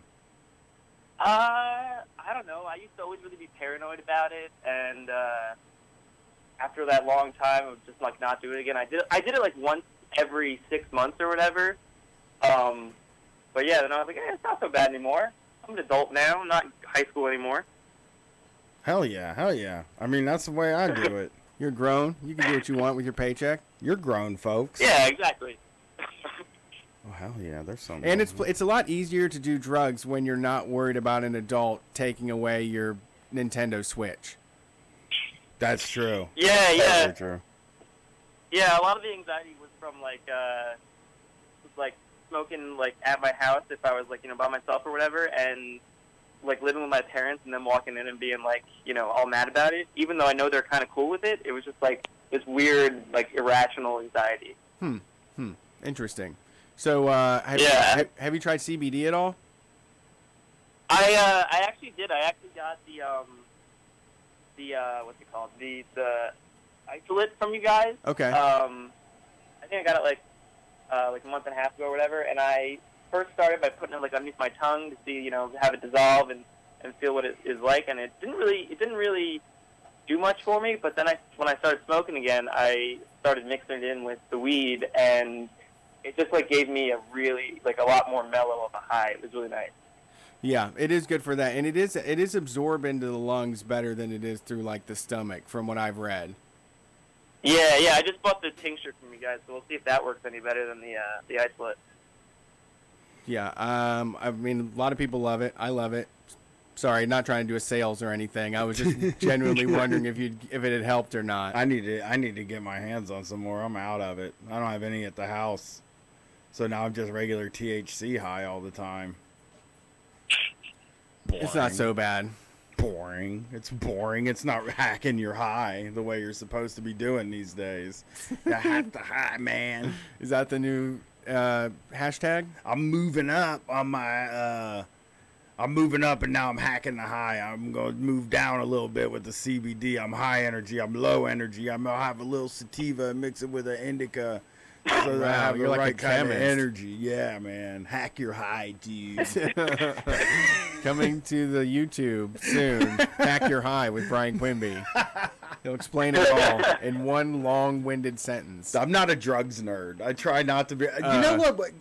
I'm sorry. I don't mean to do this while you're on the phone, but it's something that's been really useful to me that I've learned from the internet, and I just want to bring it up. The phrase, the term for a type of person, sex nerd, is so useful to me. Like, listen, I hung out with a lot of sex nerds. Okay. Like, in my early adult time, like, I am not a sex nerd. I'm not like trying to turn every party into an orgy or anything like that. That's okay. Like, is that nerdy?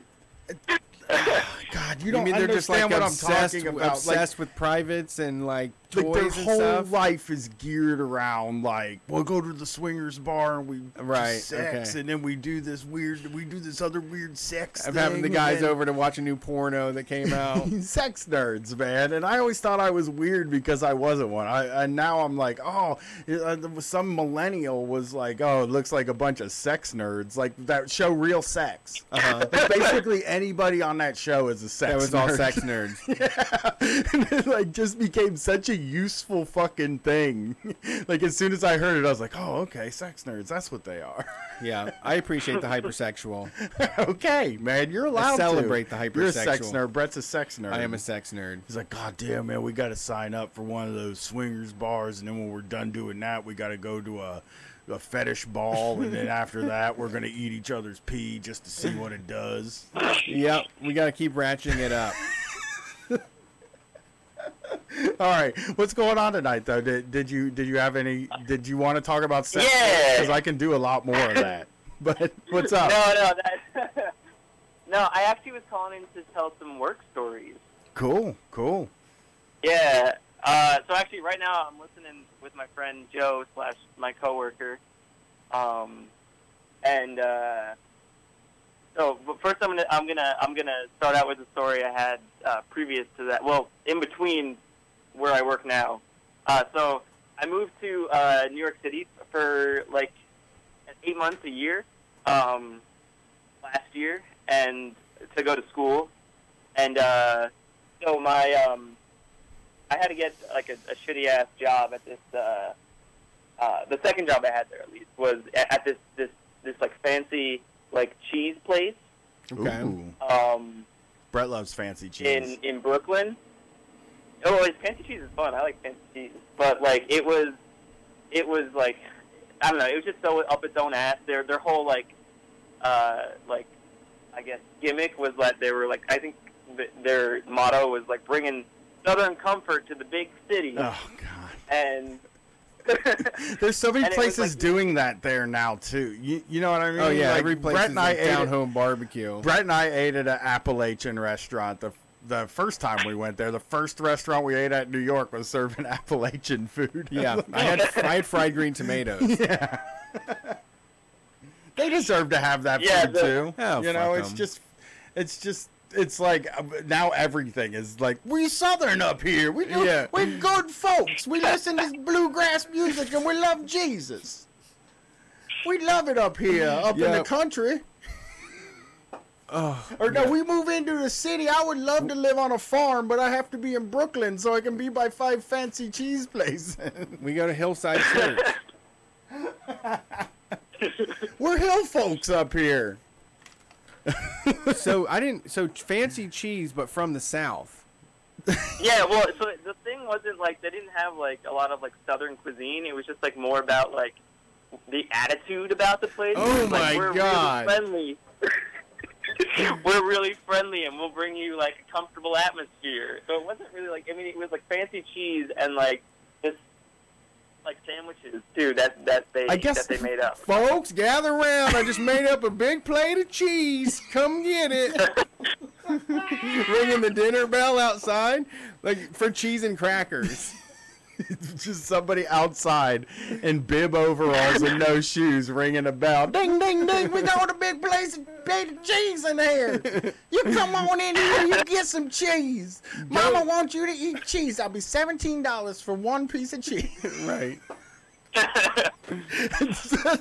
We're really into French cheese, but we want to be from the South more than anything. We'd rather be from the South. You know what it is that New York has to put all their stock into. We're tough here in New York. If you can't make it here, you can't make it anywhere. You know, if somebody's walking too slow on the street, I yell at them. I say, I'm walking here. And then they speed up. And then it's like, so now when they want to be like, I'm walking here. Now when they're like, I want to be the nice New York place, they have to be Southern and or Midwestern. Yeah, they can't be New York. They can't be authentic New York and also welcoming. Friendly. It's like, we ain't friendly over here. And then they're like, come on in. Come on in and get a shot of moonshine in a mason jar. Let me fix you up a sweet tea, honey.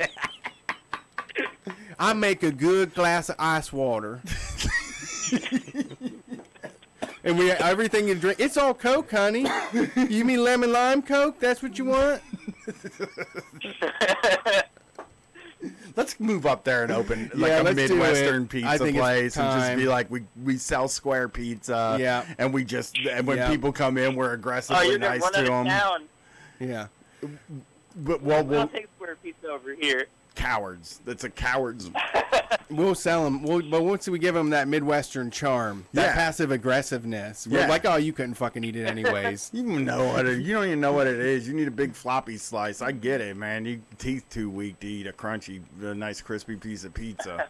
Oh, sure, we get it. You're conservative. You're stuck in your ways. You want everything to be the same, the way it's always been. We get it. We're going to move there, and we're going to open a place where we're, like, aggressively nice to you in a way that means fuck you. Right. And then eat the food. Eat the food, sweetie. Eat the food, baby. You'll love it. I want to give this to you. I want to give of this to you from my heart. Fucking... but with the attitude on your you owe me some niceness after. That's why we do it, really. It's the Midwestern way is to hand out niceness and then expect niceness in return, no matter what the mood is. I'm only doing this because I expect you to go above and beyond in return. So what were they up to there? Well, so I mean, mostly, I mean, it was just kind of like a I don't know. It was like like that was probably my biggest beef, is that they're trying to have this whole like attitude of being like this, nice, just Southern comfort in the big city. But like the biggest thing was it was the first place I got fired from. Whoa! What'd you get fired? They don't do that in the South. That's not Southern hospitality. No, that's not Southern hospitality. They find something for you to do in the back. Yeah. But so basically what happened was, like I was working like really part-time the entire time, and there was this one week during like August, like early August or late August, whatever it was, where like the first day, it was like my first day at work was a Monday, and I woke up and I decided to call out because I got like depression, and some days I just can't do it, so I called out, and the manager at the time, which they didn't really like have like a set manager, it was just like the lead was the manager. Okay. That's Southern. That's very Southern. That's how they do it down there. Yeah. And so I called out that day, and he was like, all right, yeah, that's fine, whatever. And then maybe like 3 days later, or, I don't know, the next time I was in, I'm pretty sure, I'm sitting at the bus stop where like that takes me to work, and because my area where I was living did not have good trains, like subway service at all, so it was kind of a bitch to get to where I was trying to go. And so I was sitting at the bus stop, and I'm looking at the app on the phone, and it's like, all right, it's going to be here in like 5 minutes, it's going to be here in like 3 minutes, whatever. Says it's like a half mile down the road. and all of a sudden it just like disappears off the app. And I was like, oh shit, this isn't good. And so if I see the line pulling up, and there's like people on the bus, but like the sign up above says like not in service. So apparently they just weren't like picking up new people, and so I had to wait for the next one to come, which was like 20 minutes later. So I wound up being 20 minutes late to work because of the shitty New York transit system. Best in the world, world-class transit system. Yeah, that's like the most traveled on in the United States. And so like I said like when I texted as soon as I realized I was going to be that late, I texted the lead for that day, and she was like, okay, just let me know, like give me a rough estimate when you're going to be there. And so like I was like, all right, everything's cool, like it's an honest mistake, whatever. And so I go in and everything's cool, and then maybe I think like the next time I was in, I was like 5 minutes late. Oh. And I get after my shift that day, I go home. I'm just like hanging out with my roommates with by the way, shout out to Henry. He's the one who really introduced me to Street Fight. He's probably gonna listen to this at some point. Sup, Henry? Henri. Yeah, so I was just like hanging with them, like just bullshitting in our apartment, and I get an email from one of the owners, and it was basically just like, hey, just because you called out with like not a lot of notice on Monday, and then you were late by those other 2 days, like we're just gonna take you off the schedule over email. And it was like, how much more disrespect could you show me? Yeah. Well, they just said we're going to take you off the schedule. You're just off the schedule. You're not even really fired. Yeah, you just never work here again. Yeah. That's that Southern hospitality. That's politeness right there. You just ain't going to work anymore. Honey, you ain't fired. You're off the schedule. You're just not scheduled to work, okay? Oh, man. Wow. That's it was infuriating. Yeah, they get the target on your back, dude. They just, and I don't understand why they do that, because what is the point of retraining and hiring a person over 5 minutes? Yeah. Yeah, it turns into a thing where it's like, okay, how many times, if we say that a lot about our show even, like how many times have I been here on time?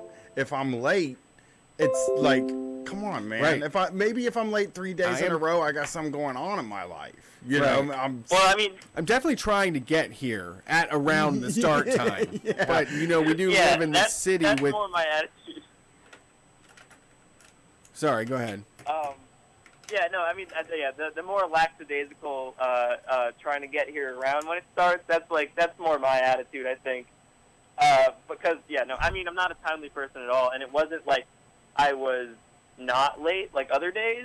Like all those three instances happened within a week of each other. Were you like pretty sure like I'm fucked? Like on the third day when you're running in at 5 minutes, you're like, oh man, this probably ain't great. No, because I never thought it, because everyone was like pretty cool with it. Like when I would run in just like 5 minutes late because of whatever, and like no one ever like said anything to me or whatever. I remember in like the interview that they said, timeliness is important, but I figure, like, all jobs kind of say that. No, they don't. If they bring it up special like that in the interview, they mean that that's one of the things. You know what I mean? Like, because I've had jobs where they'll just bring up, like, they'll just bring something up that seems, like, really obvious in the interview, where they're like, we don't like it when people do this, and that's, like, all they're looking for. That's the thing that irritates them the most, you know?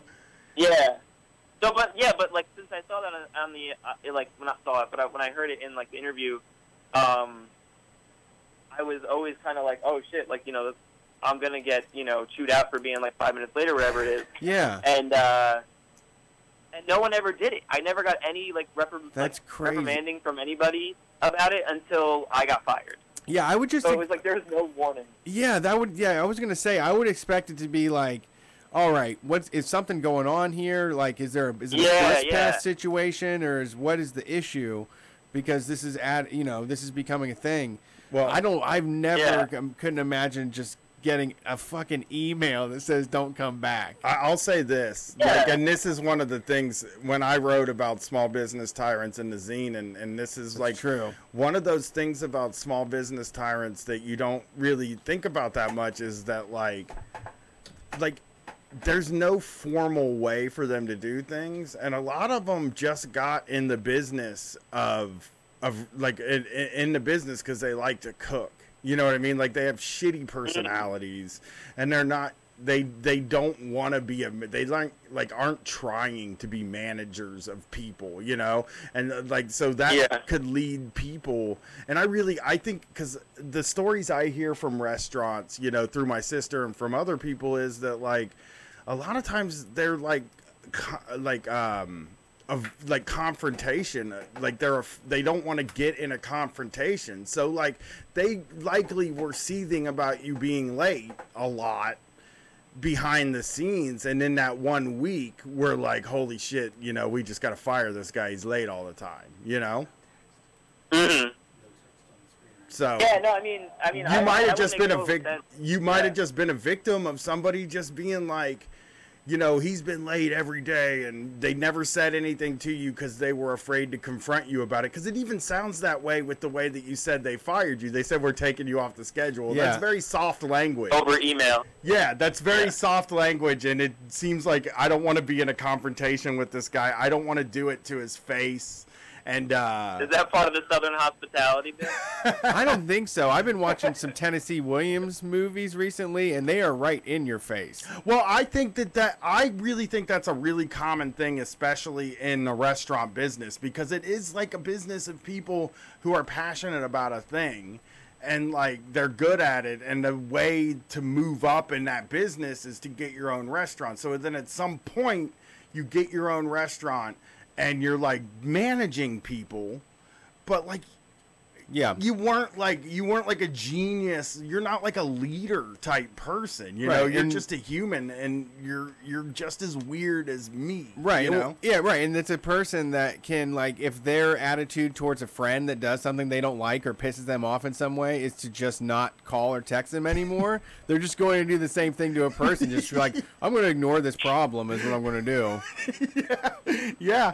I'm going to ignore, like you said, just ignore it, and then just get rid of it the easiest way possible. That's why it's ridiculous. That's why I worry so much. Like when people talk about like, oh, there's a bunch of jobs. That's why I want like a huge safety net, right? Is because I don't want people to be subject to the whims of like their livelihood and their survival, subject to the whims of just some person like that. And they're some dysfunctional person. Yeah, and there are just so many people stuck doing that because that person had a good idea or had an idea. Enough money to start. Yeah. Yeah, just enough money to start and an idea, and they get in there and like just that's where like the safety net needs to be robust. It needs to be like, this is going to keep you floating until you find your next job, because like it's hard. You never know when you're going to lose it. Yeah, you never know when you get an email that says you're off the schedule. You might just get an email, you're off the schedule, and you say, when are you going to put me back on? And then they have to explain to you that you're fired. You should have asked when they're going to put you back on, just to put them through. Make them fired. Yeah, make them do it. You should have made them say the words. That's I've never been fired. I can say that. You've never been fired? I do not think I've been. I always quit. Never been shown. Well, that's fired. Yeah. Like they say you're fired and you say, no, I quit? No. That counts as fired. No. I mean, yes, in a way. Like, it's like, it would be like, okay, this is going to come to a head today. Uh-huh. And I would just come in and quit before they fire me. That is getting fired. And it maybe isn't even like coming to a head that day. It's like, this is coming to a head soon. Eventually. All my chickens are coming home to roost here very soon. And I might as well just go for it now and get out of here. And that's like what happened. I mean, like when I got fired, so I got fired from Chuck E. Cheese for not showing up for a whole weekend, no call, no show. And then they hired me back. Right? They were like, we screwed up. Because I didn't no call, no show. What happened was I requested time off. Somebody told me I had it, but I didn't have it. And then I got fired for it when I got back. And I was like, man, that sucks. And they were like, we'll hire you back. And then they started yelling at me for some other stuff I did in the past. And I was like, fuck you, man. I ain't working back here. I don't need this shit. I'm a new hire. Yeah, I left. I just walked out and never came back. So I guess technically I was fired, but yeah, I just can't remember any times where no I one sat ever down looked at you and said it. like I was on the. I can't remember very many times where it was time for me to leave a job where I wasn't on the offensive. Sure. Sure. I'm always on offense in that case. Like I know I'm gonna decide when I exit this place, not you. My biggest firing when I worked at Abercrombie and Fitch, I was buying gift cards for 40% off and then selling them on eBay for like 90% of the face value. And I was running the scheme for a very long time. And then one day they were like, you need to go to HR and talk to some people. And I sat in a room and was terrified. And they were like, we found out how much you stole, how much you took. They considered it stealing.